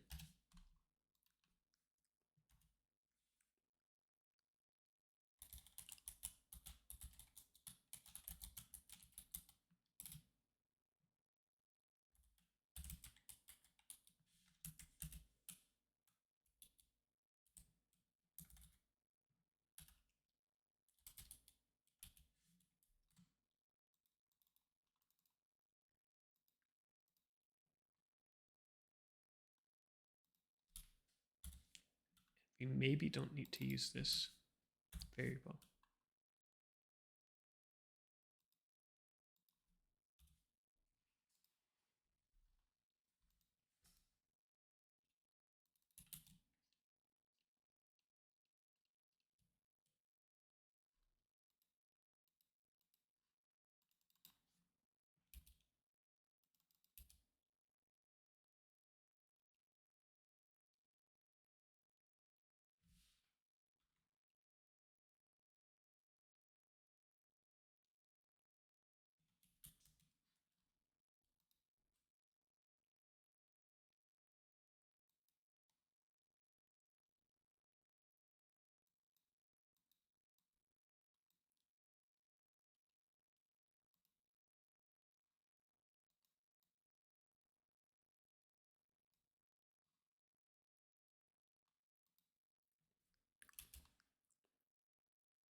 Okay, yeah. So this function's responsible for returning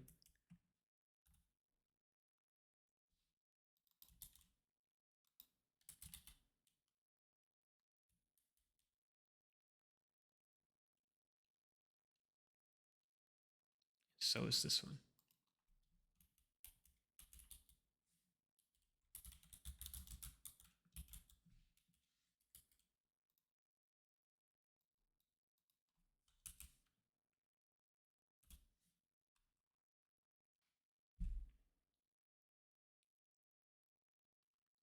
Interesting.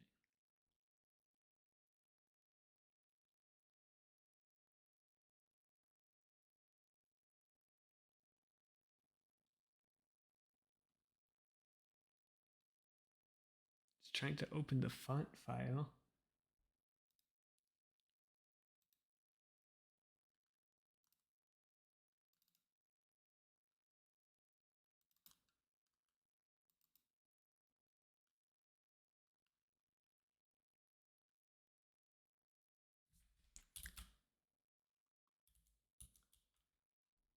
If only Windows was clear about which what the extensions were for the font files.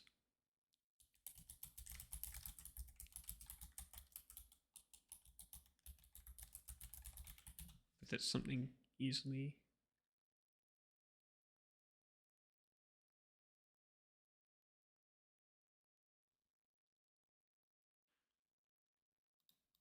Or at least it should be easy to look up. I assume it's FNT.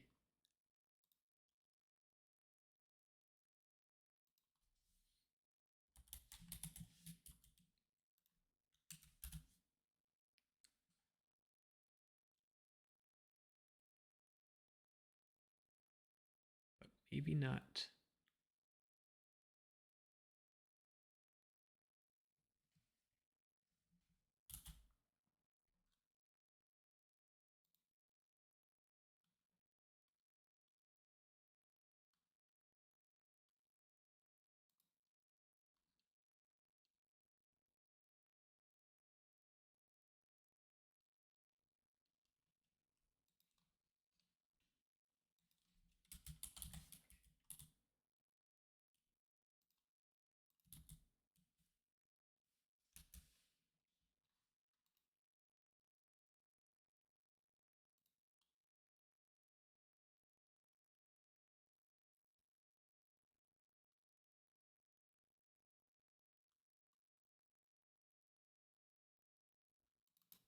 Okay. At this point, there are only a few to guess, so I'll try them with TTF and OTF. Let's see.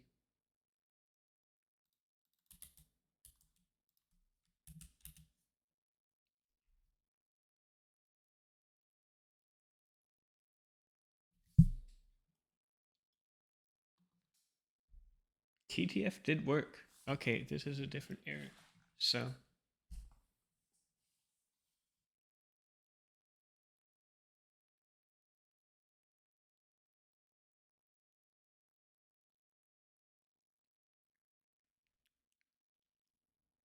sometimes we have to open JPEG, sometimes we have to open portable network graphics. I think there's two versions of this package. There's image/png, image/jpg.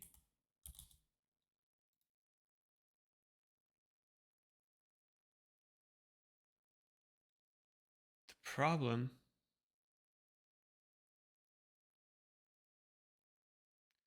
is that we just have to conditionally decide when to use them.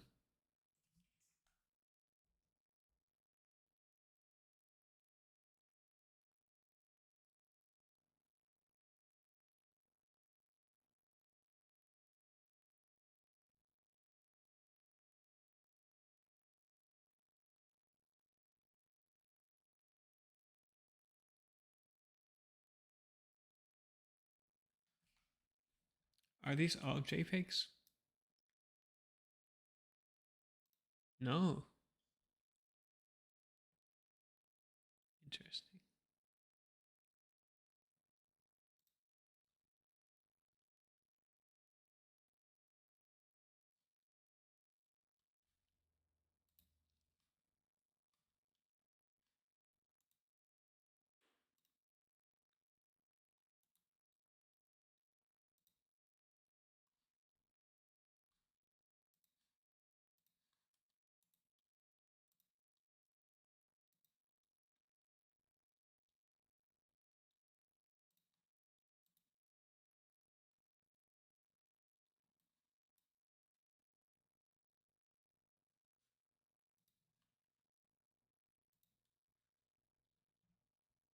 So it looks like it's creating the files for certain images that are PNGs.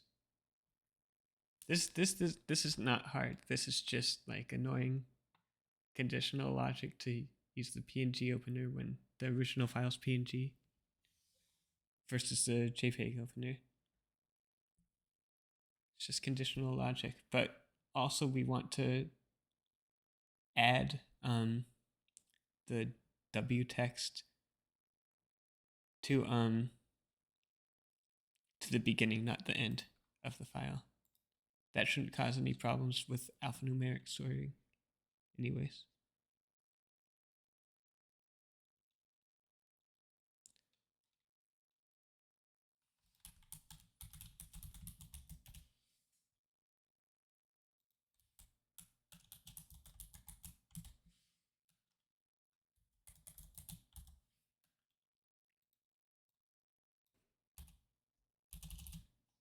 Yeah, that should work just well.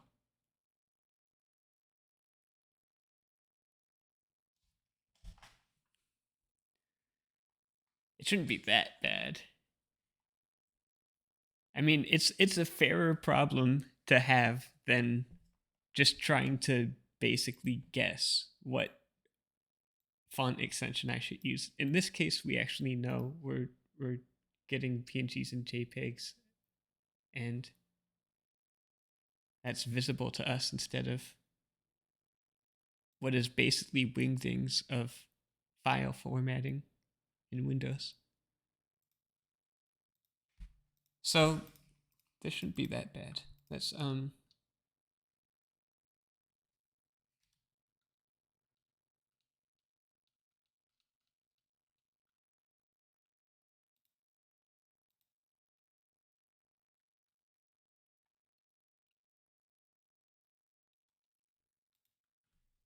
there's probably be a function called jpeg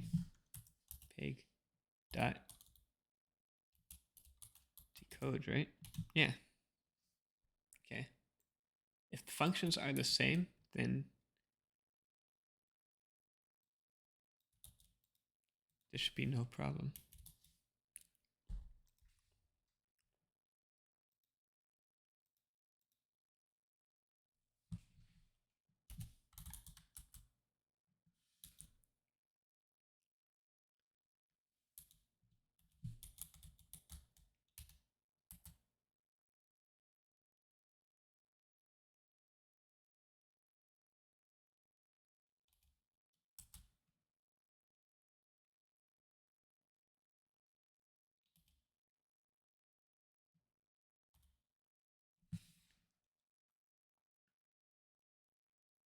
Oh, you know what? Image file path. Sorry.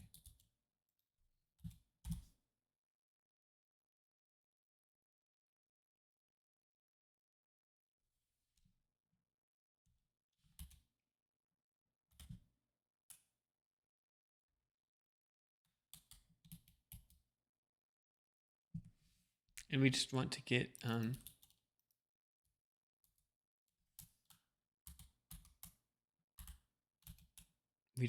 the last.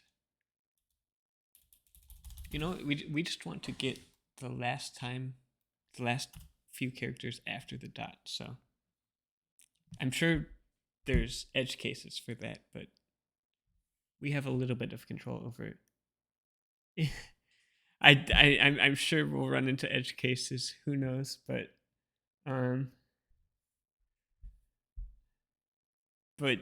the silver lining is we have a little bit of control over what the image file path is. Like,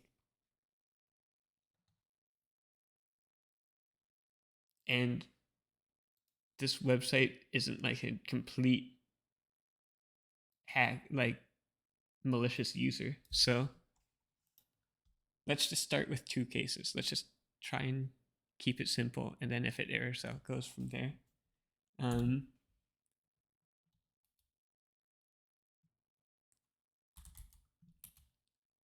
Split on the dot and get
Is there an in? Let's see.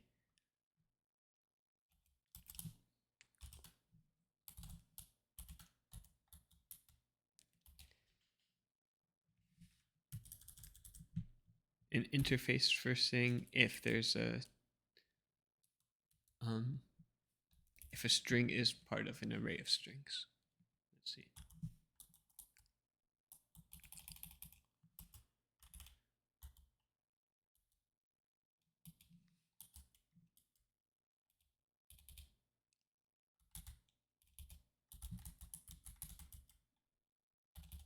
I guess that's a function. That's a later date issue.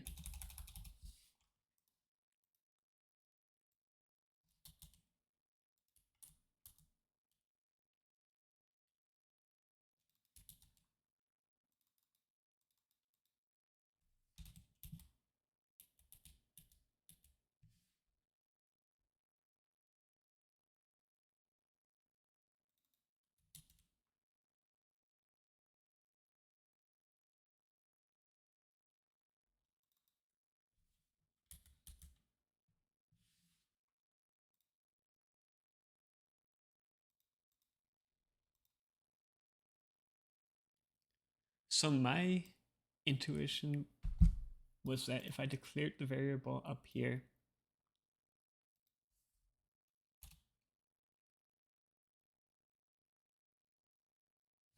I guess maybe if I declare both variables up here, then I don't assign stuff down here, then I can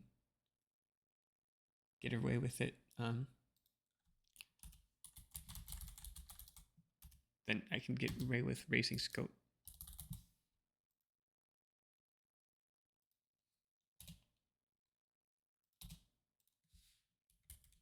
Yeah, maybe. Looks like it's not complaining.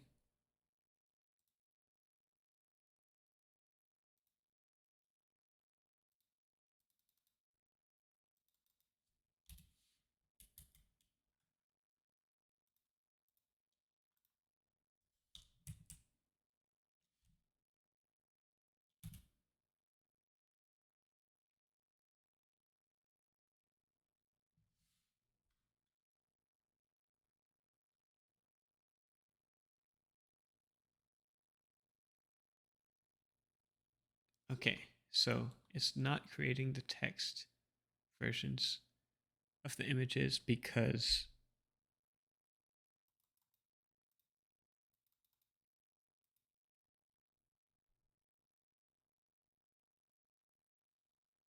apparently this isn't a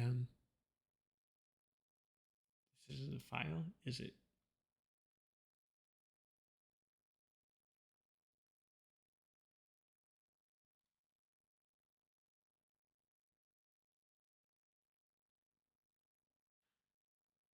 Oh, because text added is being added to the beginning of like the C drive. Okay, so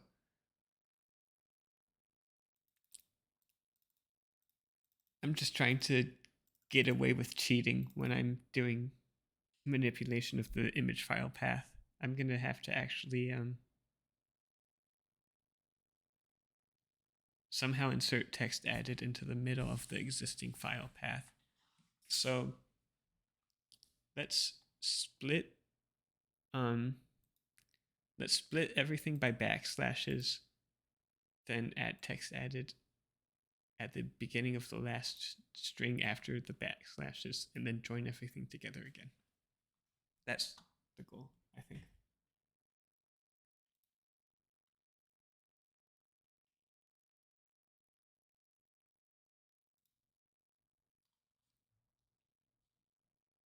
Let's keep this open for reference. What we were trying to do.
let's just log this out to make sure it's what we think it is.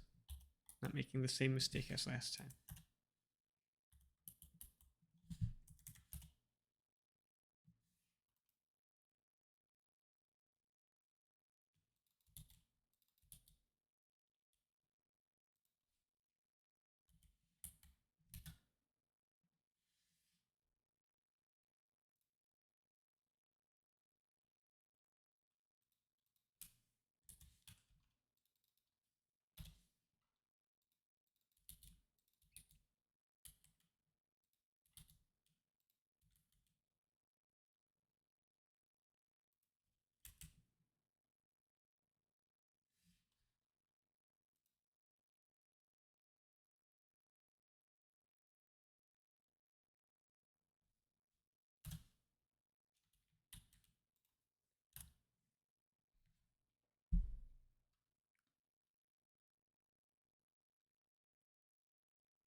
Okay.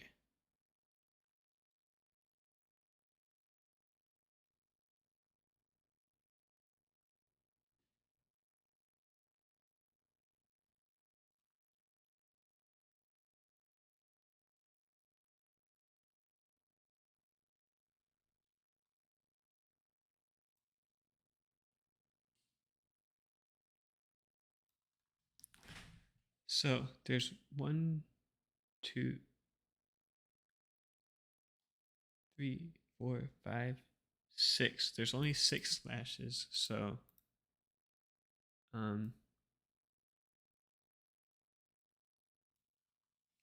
okay, so this should be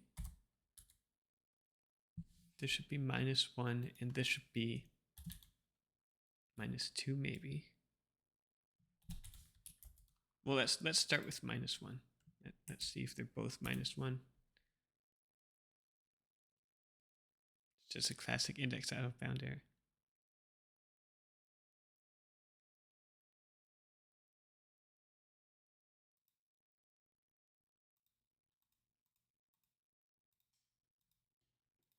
So we got the image creation working, it looks like.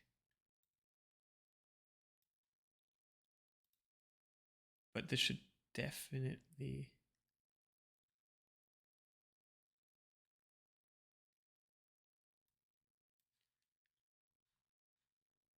This should definitely be joined on the backslash.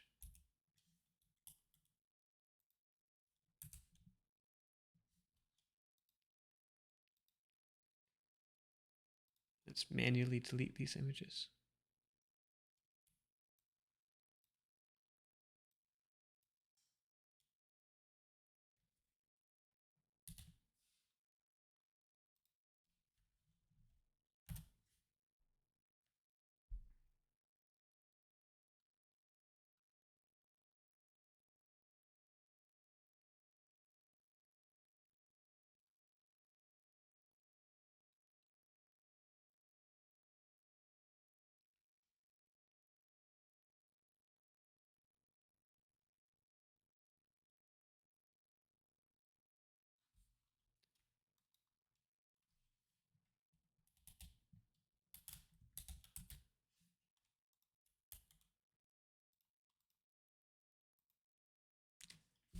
So we have text added in the right place. We just need to have this be a plus instead of a comma to get rid of that final backslash. And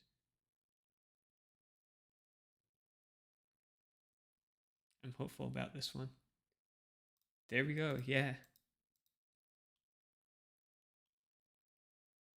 Now we just have to make this text be way smaller. Let's make it...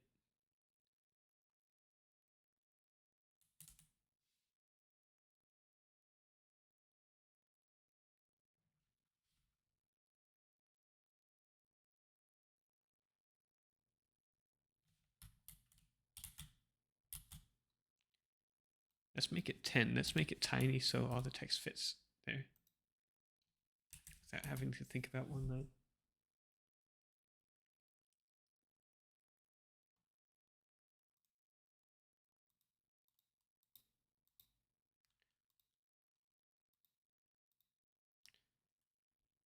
Interesting. Okay.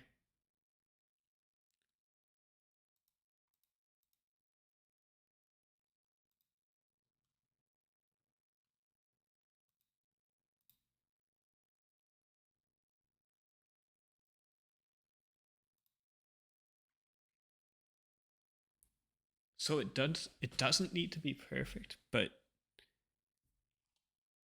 we have enough space where we can try doing some word wrap.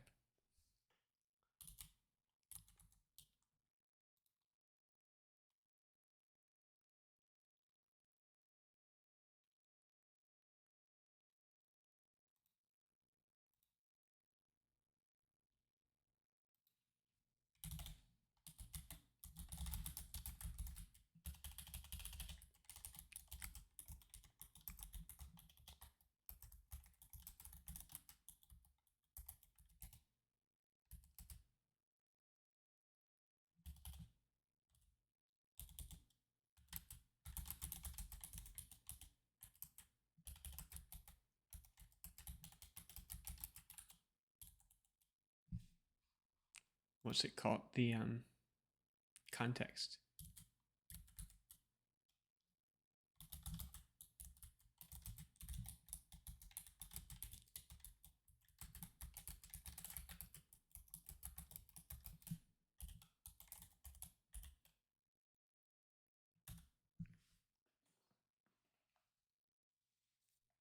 This is exciting. I mean, we're basically not doing that much manipulation to an image, but it's cool that you just can overlay text like that.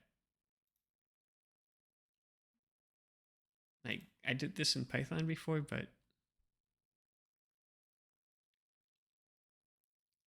it's nice that things aren't things are kind of analogous in Python and Go in my limited experience so far with what you can do and how easy it is to do all these categories of things.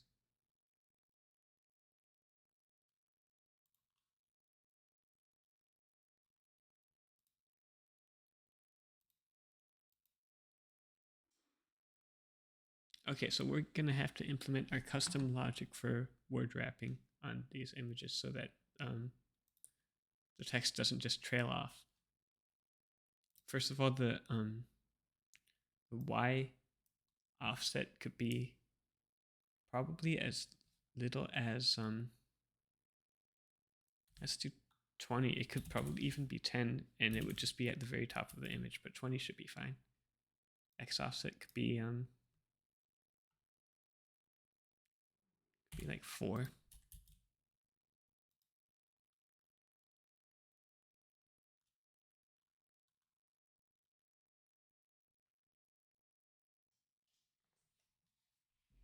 Yeah, that's been my experience as well. It's weird that some things are a package, in all honesty. Like, I expect some of these things to be built into the language, but I mean, that's just like minor thing that's very easy to get over. Um, and then it has like this really good existing community, it looks like, with all these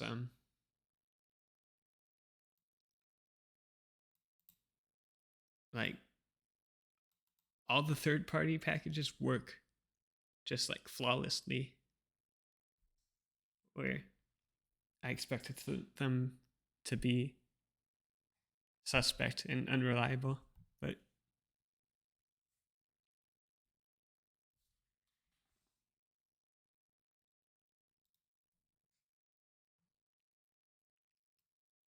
like huge appreciation to these people that make what we're doing like really easy.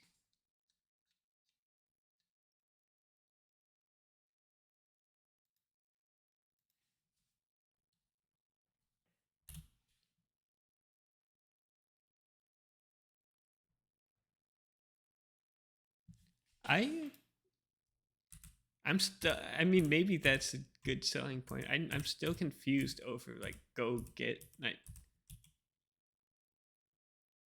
like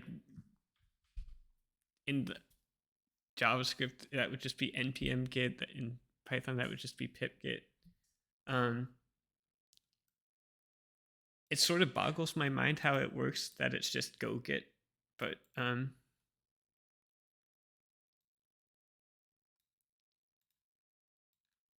yeah,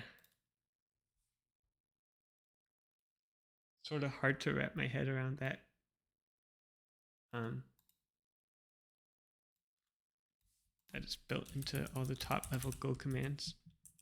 I don't know whether that's like helpful or not, but it is confusing at first to me, at least, coming from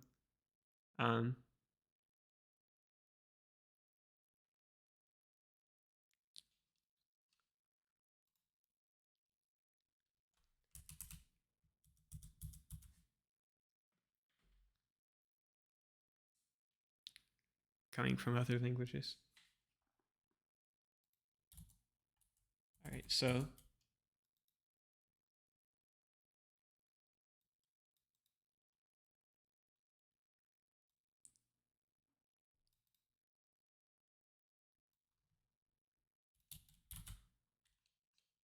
let's just raw doc this function.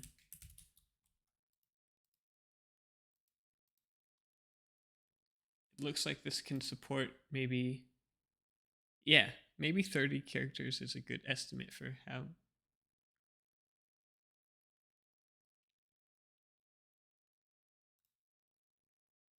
long this should be, maybe even 25. And then we just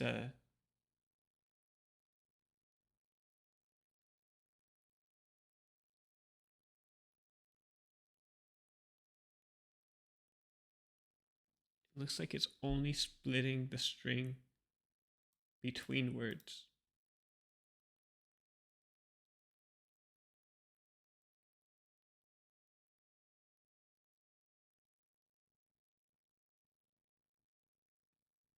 Okay, and it's checking every word and seeing if that goes over the limit of our character limit for a line, and if so, bringing it down to the next line. It looks like so. We should very easily be able to call split text with our configuration up here.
Okay, let's set a font size variable.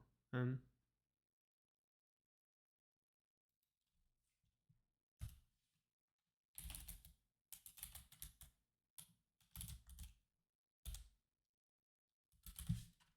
then let's change this to font size.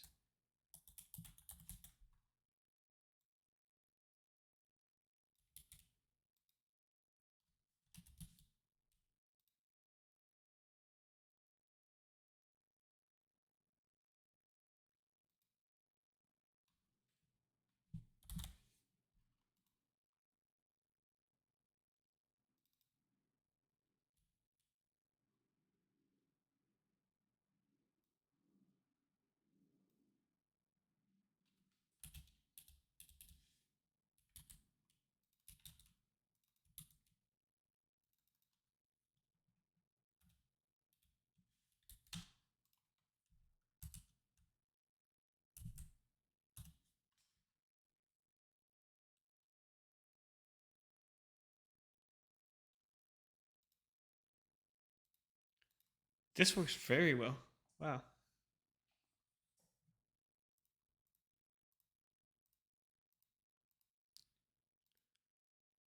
Let's make this be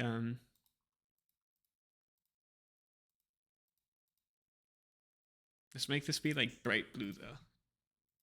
Just so that it's always very easy to see the text. I don't think there will be many light bright blue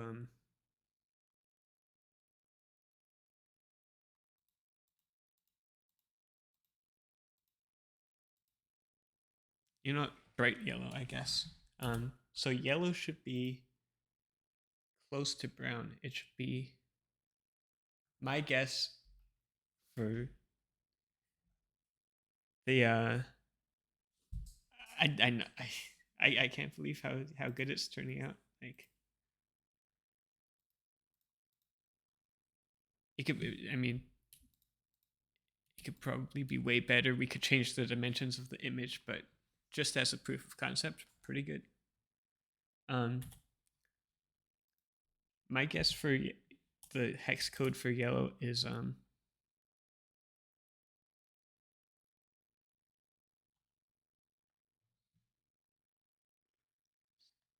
it's weird because yellow is a primary color, but it's not a primary RGB color. So my guess is a little bit less red and then very highly green and blue. So maybe like, let's see.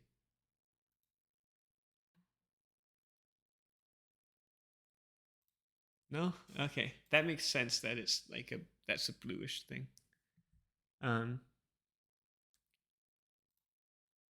Okay, it's the opposite. It's a little less blue, but then fully red and green.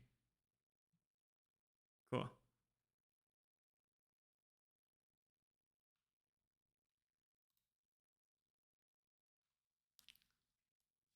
So let's try this out.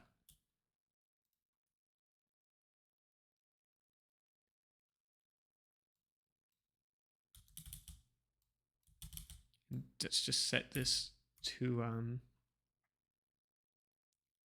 it looks like around 100 4D.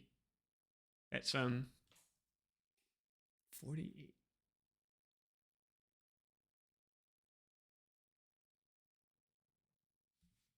That's maybe like 80. Maybe a little less.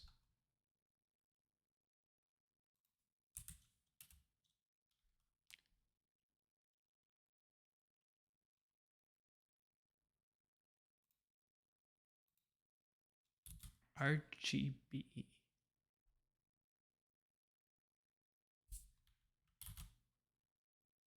So why is this turning it blue?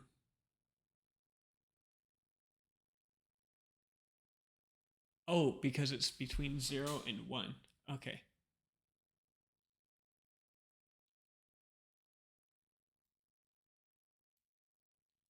So should have read the description.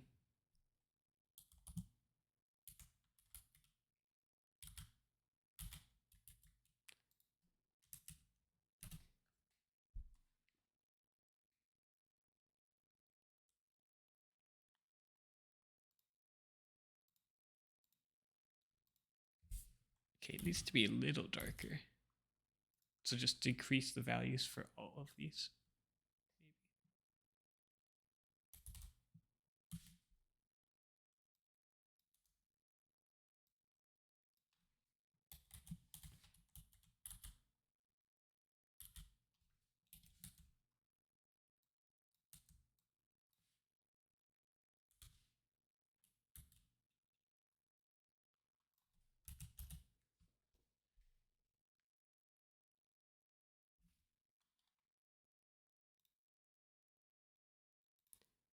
Okay, shows up pretty well in black.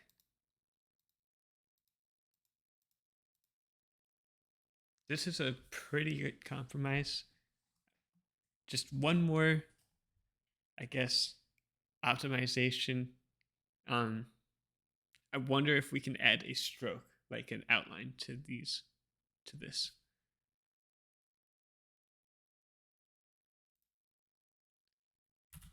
That would make it show up pretty well in white.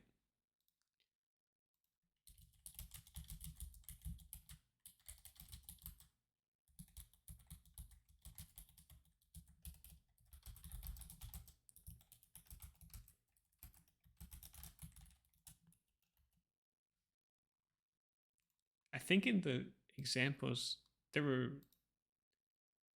looked like there was some stuff with outlines. Yeah, one does not simply. That's cool.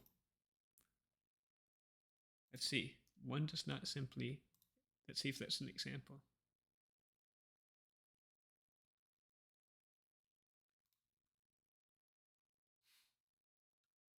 Stroke size n equals 6. Okay.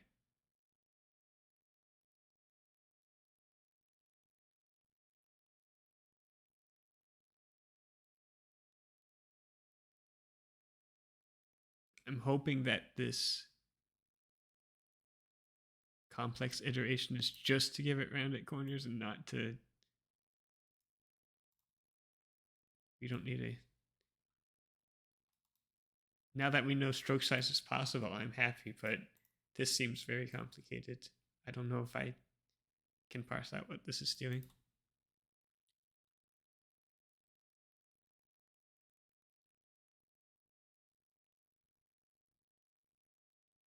It's like it's taking the derivative of where the font is at a given point and following it along that.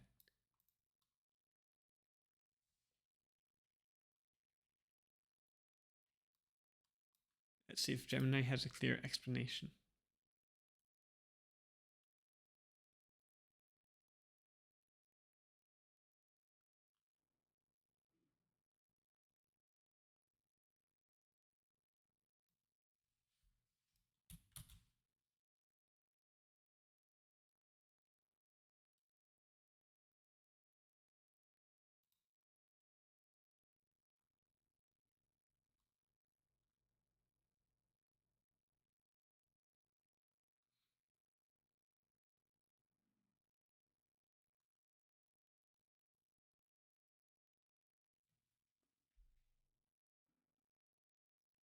Okay, it looks like there's built-in functions for stroke style and stroke width. Let's see.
Okay, it looks like we're going to have to set RGB for the outline and the fill separately.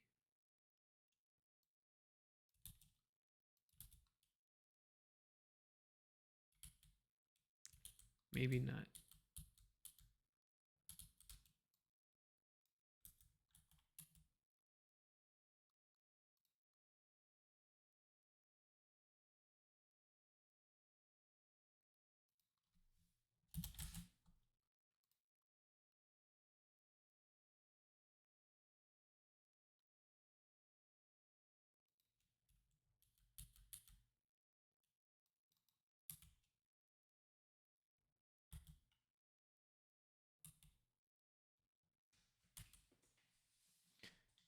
You know what? No, this is not 100% worth it for an outline. Maybe just make this a little bit brighter and call it a day.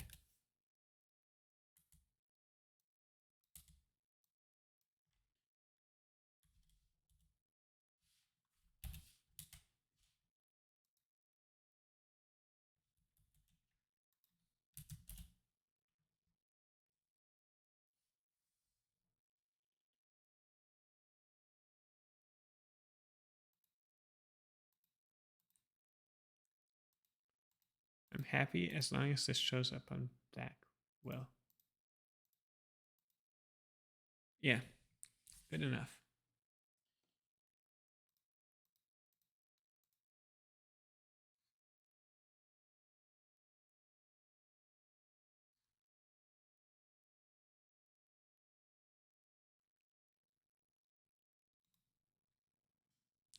So now we can actually go in and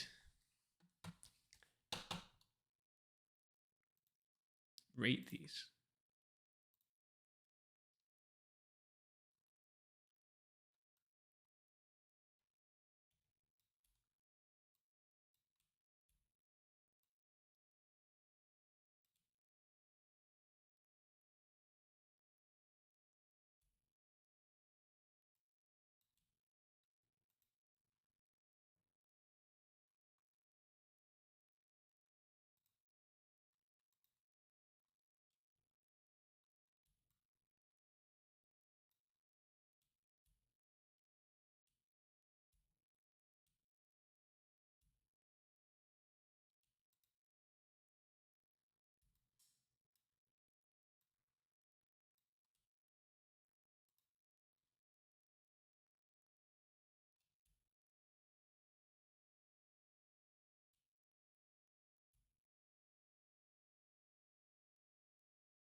Okay, this is quite nice. We can very easily go look at the articles that we don't care about, like if we're not Top Cash Back or Verizon customers.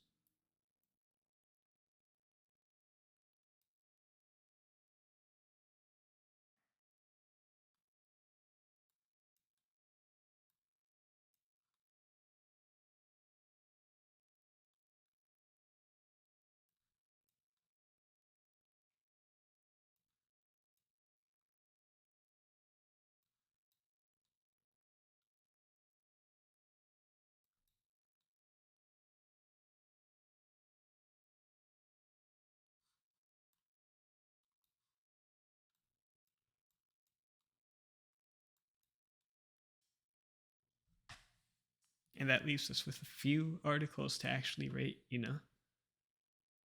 This is much easier than it went last week.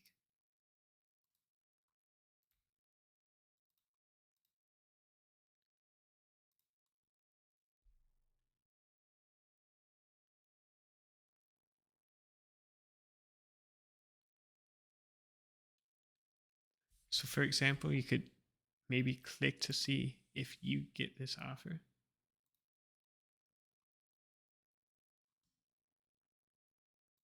I might have to go to it on like my phone, for example, to see if you're planning on making the Amazon purchase, it's worth it to check something like this.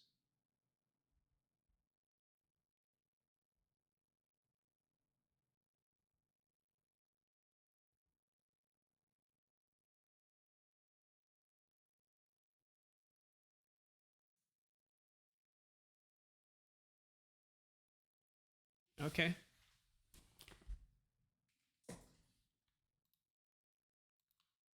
So that's something that most people can do.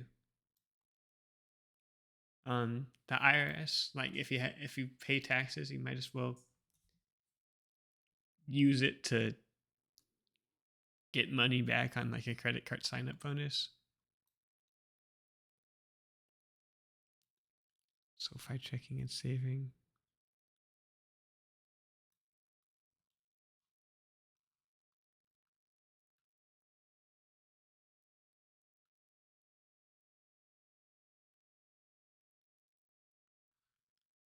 How easy is it to get a free movie ticket? Let's see.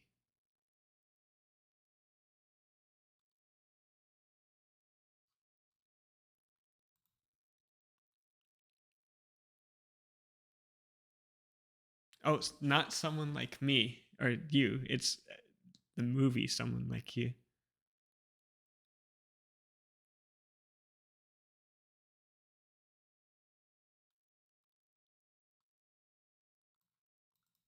So maybe worth a shot if you're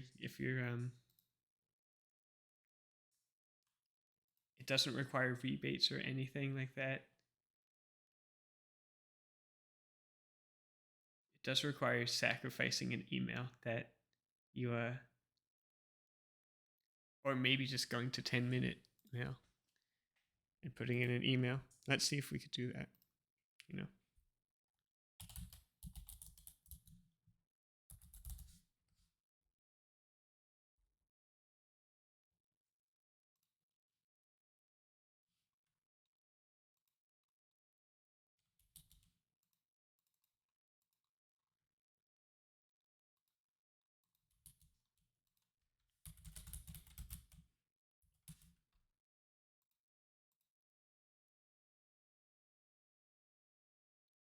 They might be overburdened, or they might be suspect of fake emails. That's interesting.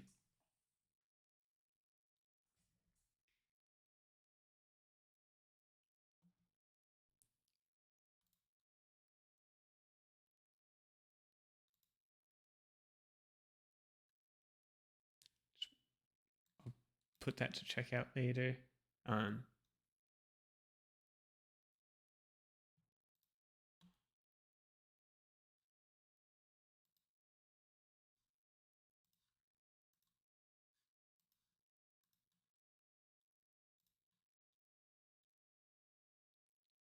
Okay, there's no shot I'm spending $2,000.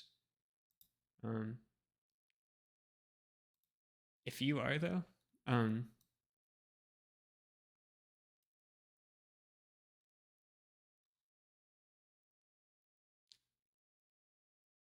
like, don't spend it just at Version Atlantic just to get $300 back. Make sure it's actually worth your while, I guess. For me, that goes down here.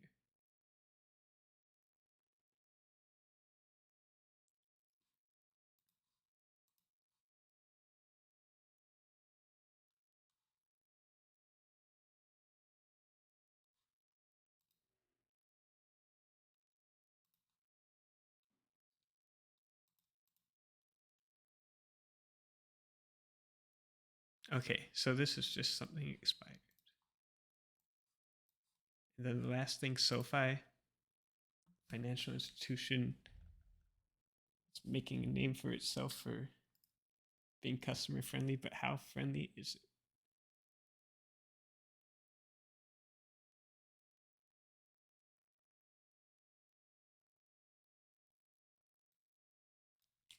These two are definitely not worth it because the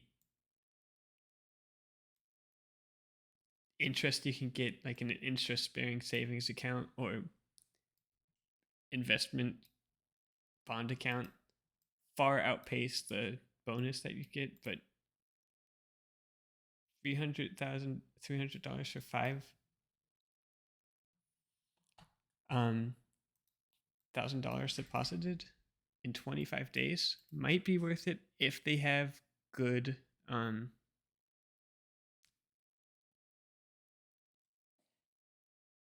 ways to direct deposit. Let's see. This article recommends it might be a good monthly direct deposit that you just get interest back on your savings account. So I mean on your checking account. So if you don't have a good checking account, then maybe this is worth it just to set up your direct deposit here and get $300. But as far as churnability goes, let's see.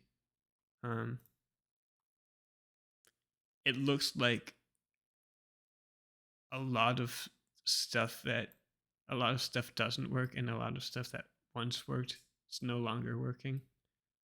Ally?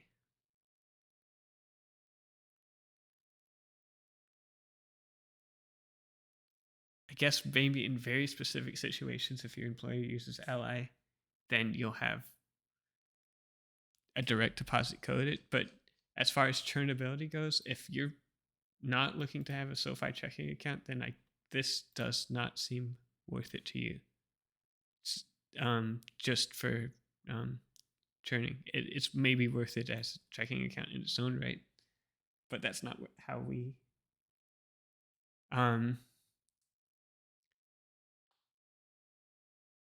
That's not scalable. You can't have too many checking accounts like that. You can't have legitimate direct deposits going to like 5 different checking accounts all in 1 month. That's just untenable. Let's see. So this is check out later. This seems like really good way to get 40% off Amazon for no reason. And then this is just a good idea in general. So I'm very happy with this review. This is a much smoother way to review Doctor of Credit articles. Thanks to this program that took us about a week's worth of Doctor of Credit reviews, article reviews to create. And in the meantime, let's update the counter because we did learn some image manipulation.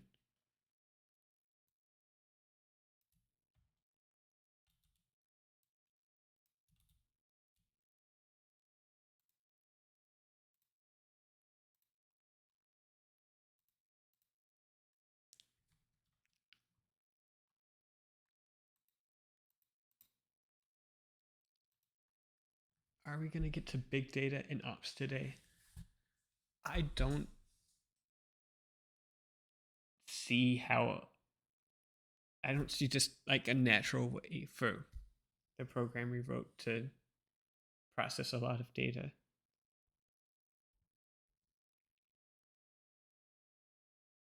Without either timing out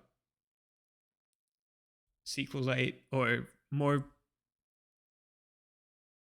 likely just timing out the Doctor of Credit website. I'm sure SQLite's robust on like some level. Doctor of Credit only has like 300,000 articles, so. But I want to build a good relationship with them over time. I don't want to DDoS them. So I think we'll leave the Go program where it is right now, not try and scale it up. Maybe try and run it for the past 7 days instead of the past 1 day, and just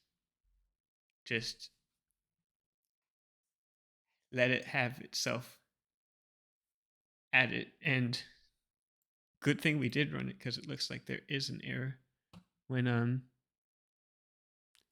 we get a WebP image.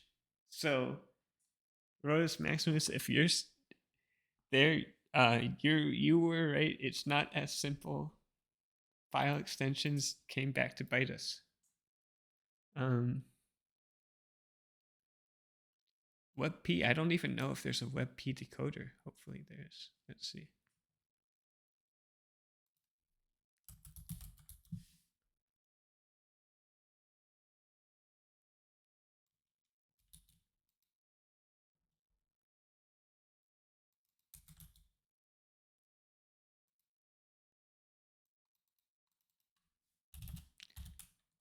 Good thing there is a WebP decode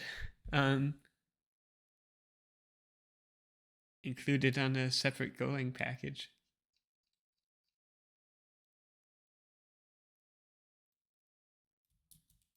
Do we have to explicitly include it here?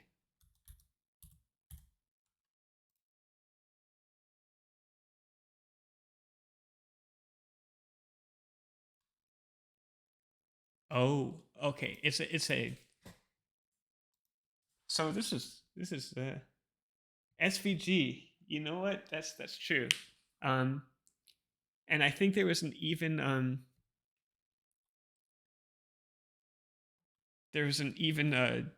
newer format as well. Let's see. Eric E X Y Z.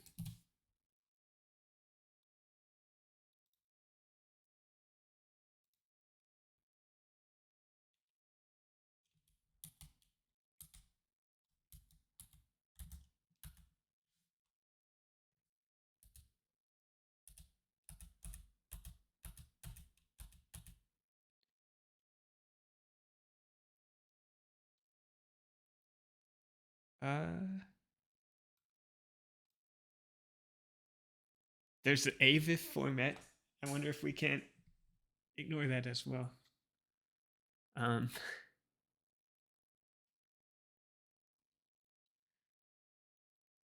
that's all that I've heard of though. Like, I think if we have an SVG, WebP, PNG, JPEG, hopefully Doctor of Credit hasn't heard of any other image formats as well. Okay, I realized I wasn't even sharing my screen, but I was looking at like some fellow developer who was like going through the pain of like image formatting for optimization. So he went through PNG, JPEG. He landed on WebP, but was very tempted to use the AVIF format as well.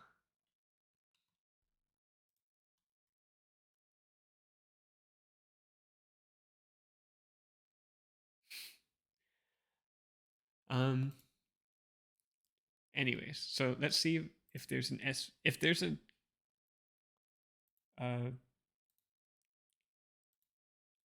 WebP, there is a decoder for it. It looks like it imported this this golang.org package, which is new to me, because it's usually only imported GitHub and base level packages, but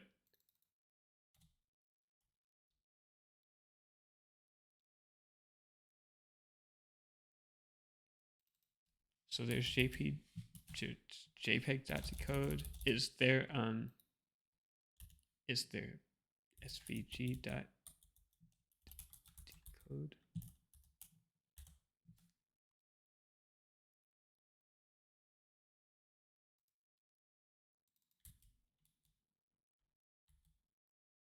It doesn't look like it. You know what? That's true. But that's common enough. Then maybe there's a decode for it.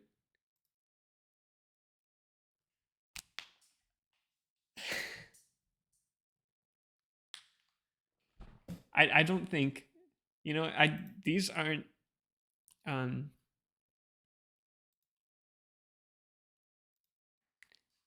the Doctor of Credit people aren't that tech savvy, so I don't think they'd go with SVG, but they probably could go with GIF or GIF. Oh my god!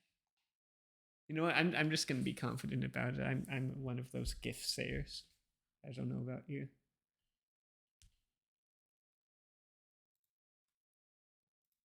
So we have at least 2 more cases. It looks like.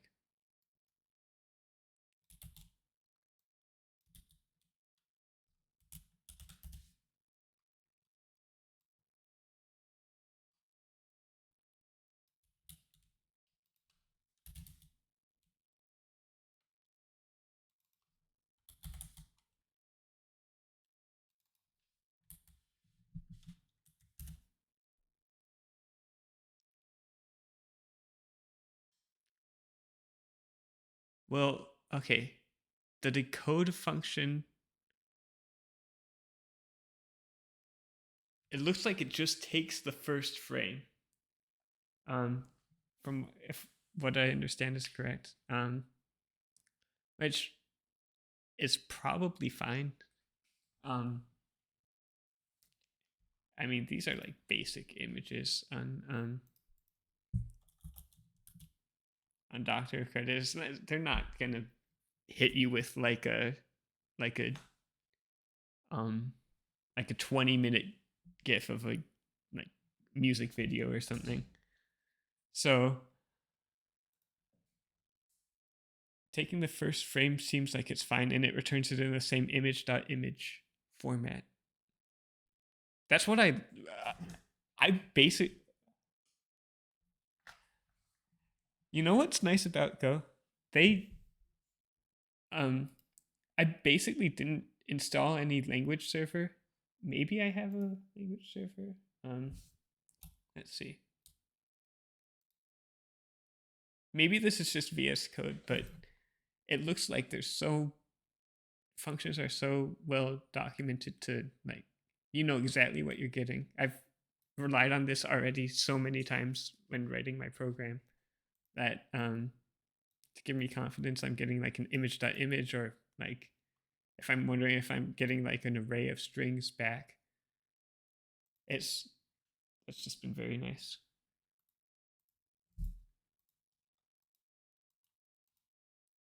Okay, finally, I'm gonna call it that WebP, I think.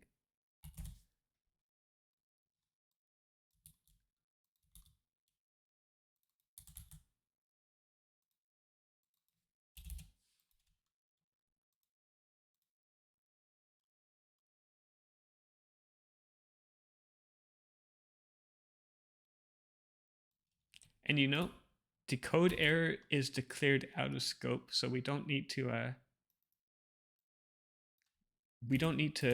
handle the error in scope of one of these statements. We could handle an error with image decoding just once. Like, I guess I already did copy it out, but all we need to do is get assign it in scope and deal with it after.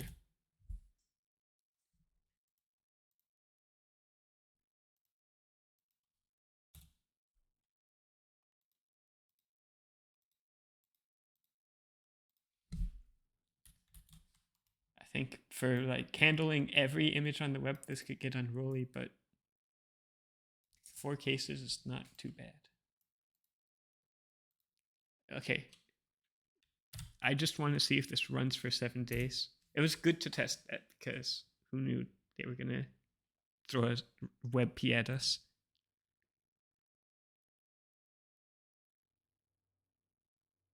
Yeah. Great. Okay. 72 articles in the past week. It automatically stopped. Looks like no errors. A lot of print statements, but we can clean that up. I think this is like a good and then everything saved to database, of course. This is like,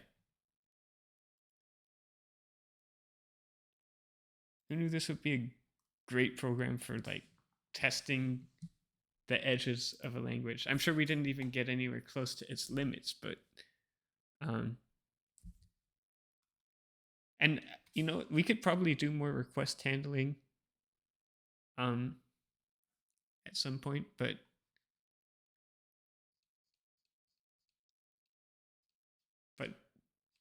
I'm already convinced that Go is like extremely powerful. So I'm happy with what we built into the program this time. Let's actually get set up because I don't actually have a Git account for this type of stuff.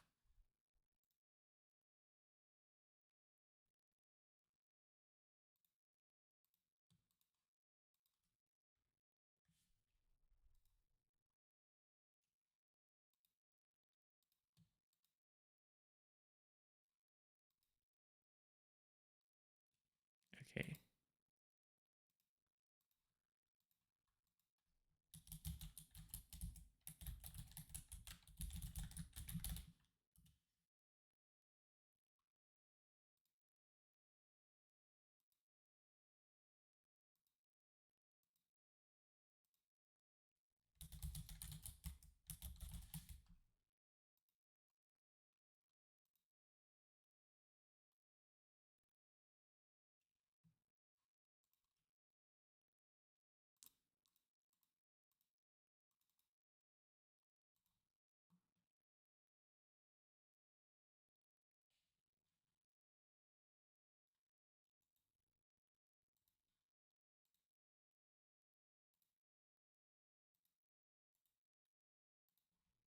Thank you. Yeah.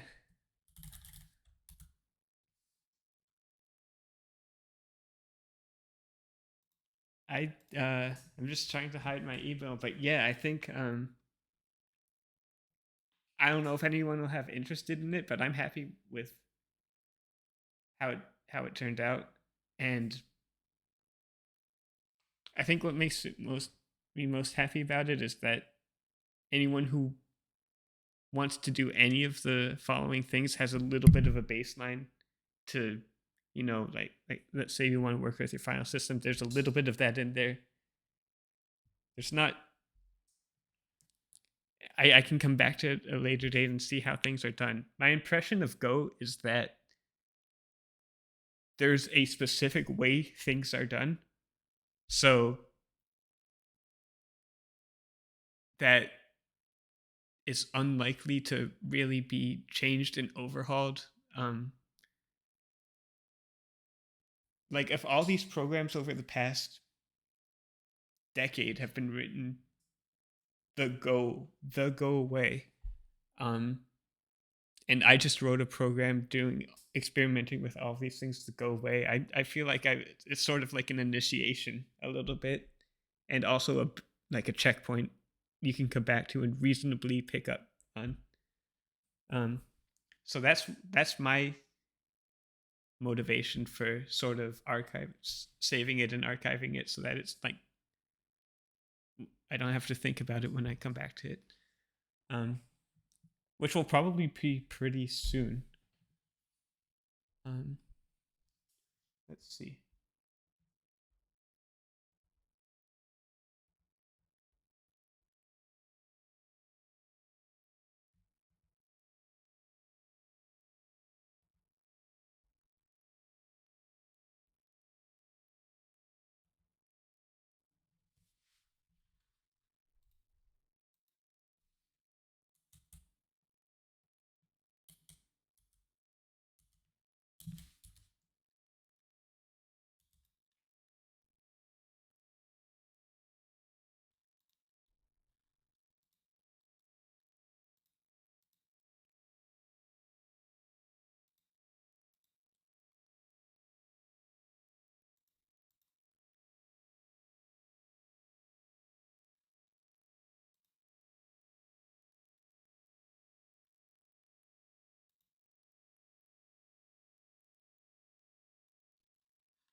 I've never used GitHub on Windows, so let's see how easy it is to set up. But we're far from done, I think, actually.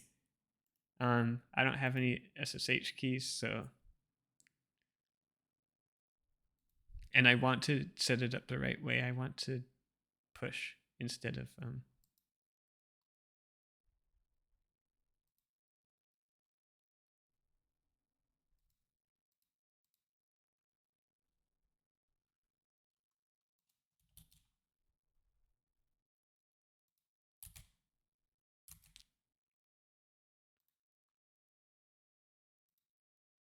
So let's see. Is Git installed on here? Nope.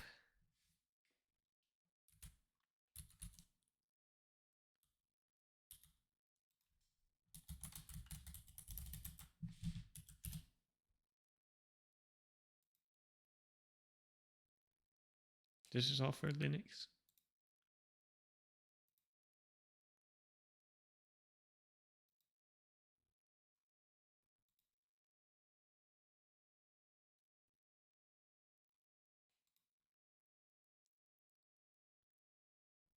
It might be worth it just to use Windows Subsystem for Linux. Um, I just installed that, so maybe just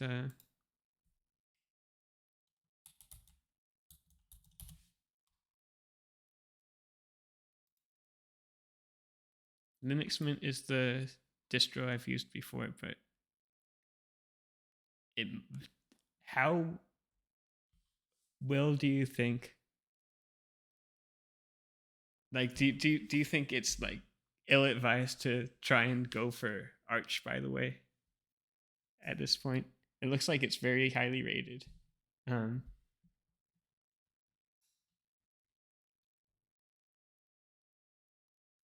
Debian doesn't seem that bad either. The only distro I've used before is Linux Mint, and Ubuntu seems okay, but it doesn't seem like the most highly rated one. I wonder why it's the lowest rated one. But yeah, I mean, it's the one I'm most familiar with, I guess.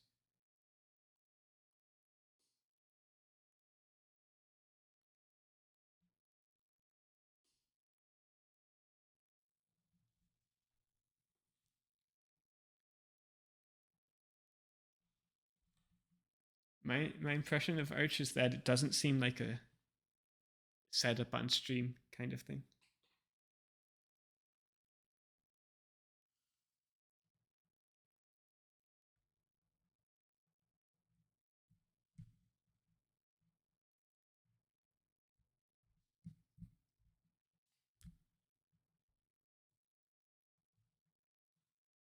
I'm gonna have to one day better understand what are the benefits of Arch. Like, I know I guess one of the benefits is that you get to say you use it. Then the other, I mean, I just have a general sense that it's very customizable.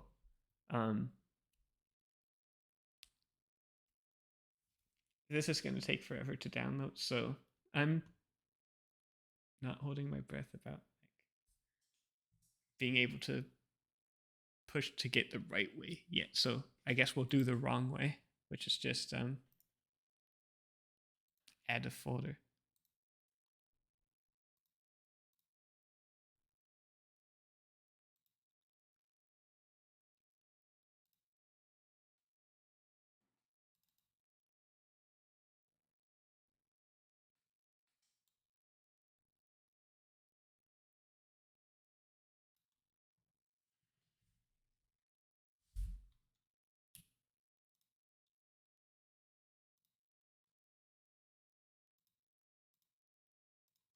Let's add the images and articles that we used today.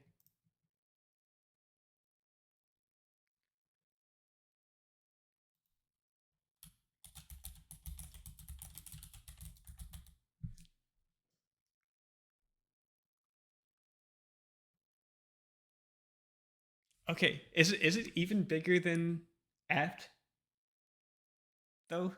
I've seen. I mean, whenever I wanted to download something on Linux, I've always seen the sudo apt get um, commands. I've rarely seen. Maybe it's just because I haven't been looking for them, but I've rarely seen Yay or any of the other ways to any of the other package managers being mentioned.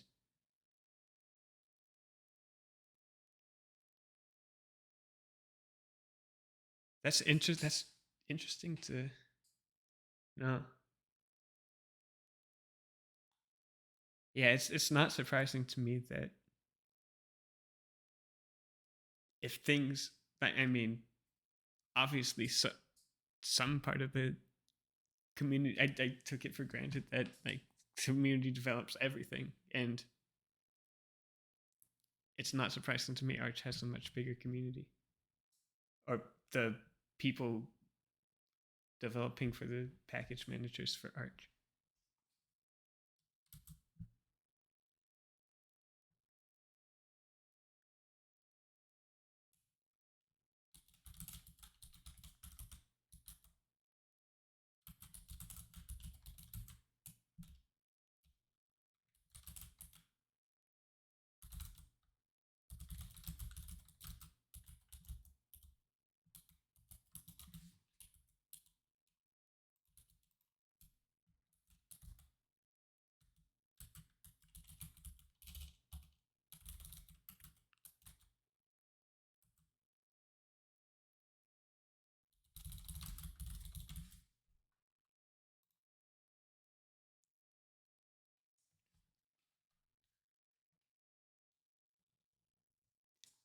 I can imagine. Yeah,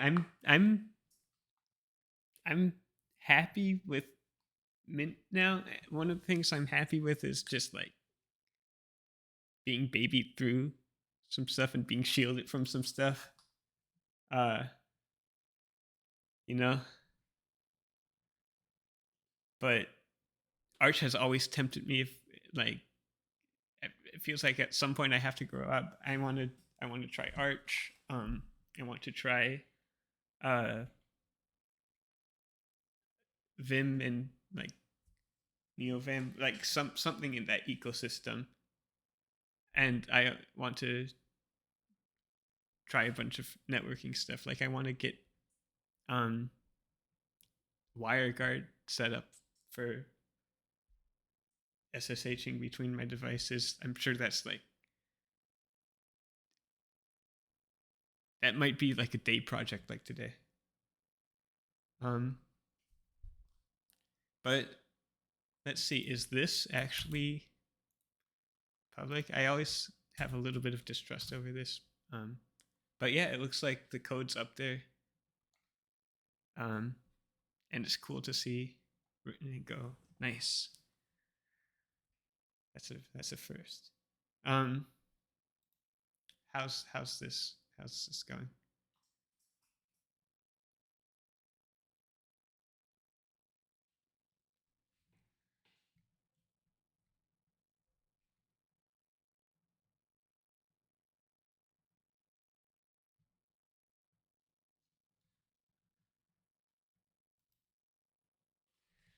Um, okay. So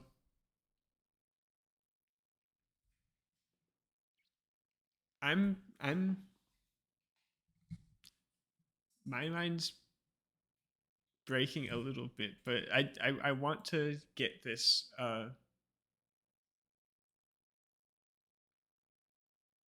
oh, turns out it's 100% done maybe. Okay. Uh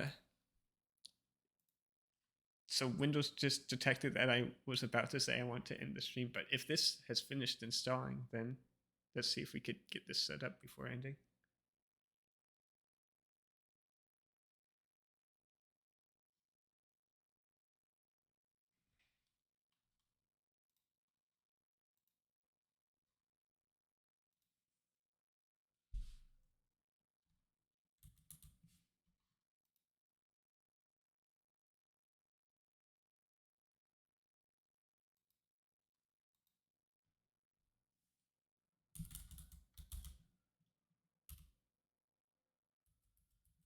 Okay, cool. It's not showing the password on here. Let's see.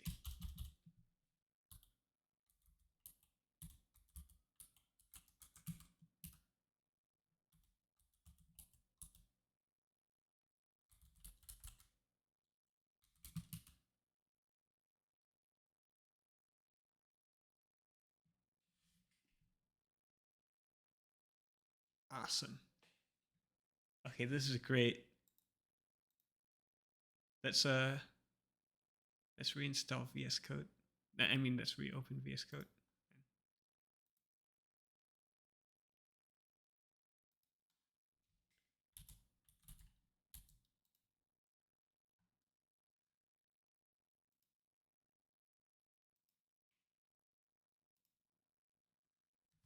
Yes, this is so cool. So Git should come installed here. Yeah, easy. That's much easier than installing something specific, a specific shell for Git. It's much more powerful. So now we can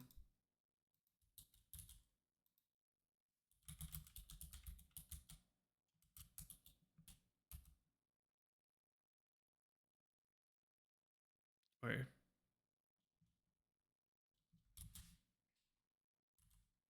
you know, maybe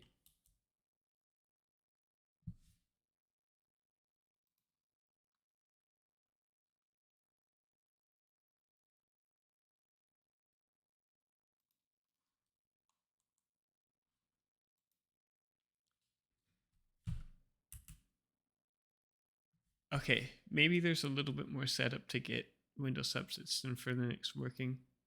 Looks like it can't modify my files for some reason. Let's see.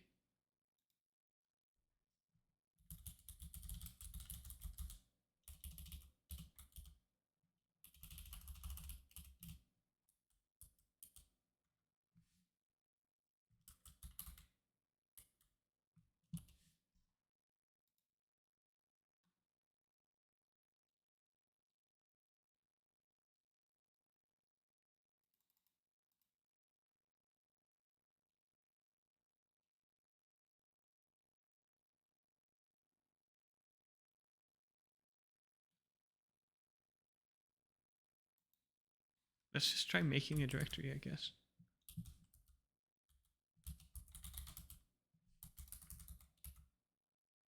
So we can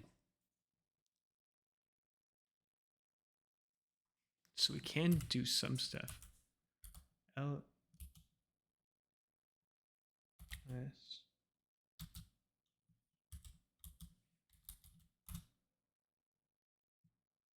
Okay, so maybe go into hello and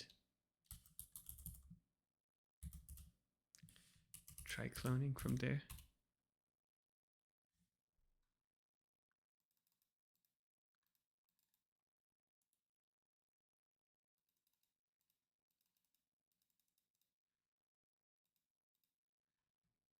Might be something specific to the clone.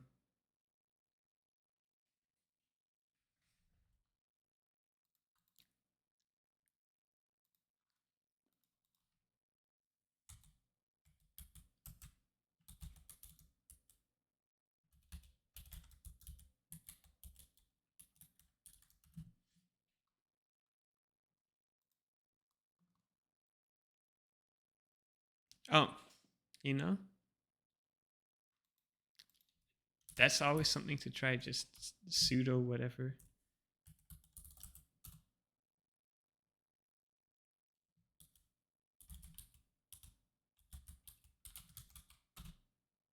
Whenever there are permission issues.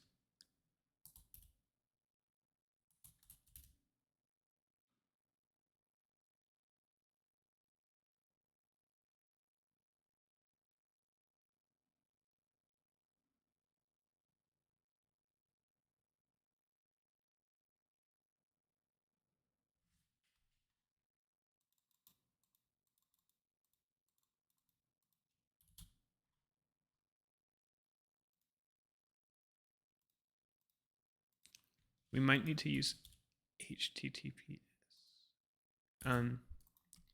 Yeah, because we don't have an SSH key set up yet. So sudo git clone.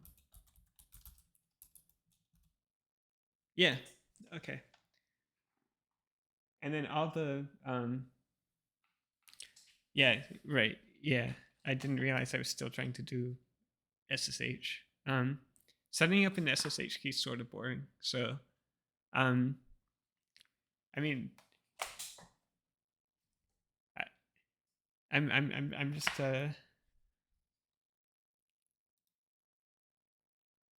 let's fix up this directory structure, but I'll get this all well set up.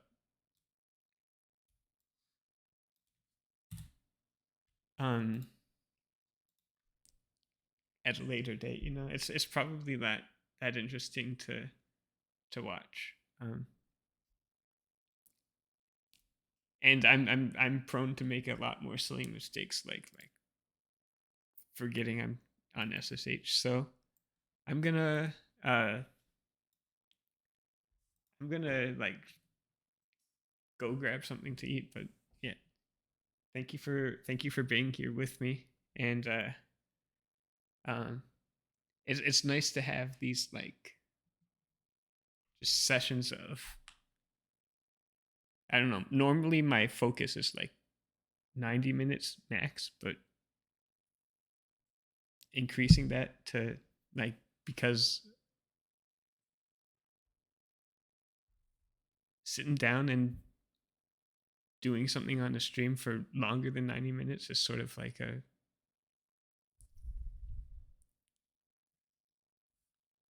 it sort of hacks me into staying on it for more than 90 minutes. Yeah. All right. Catch you later. If you tuned in today, thank you for watching with me. Thank you for being along the ride. Peace.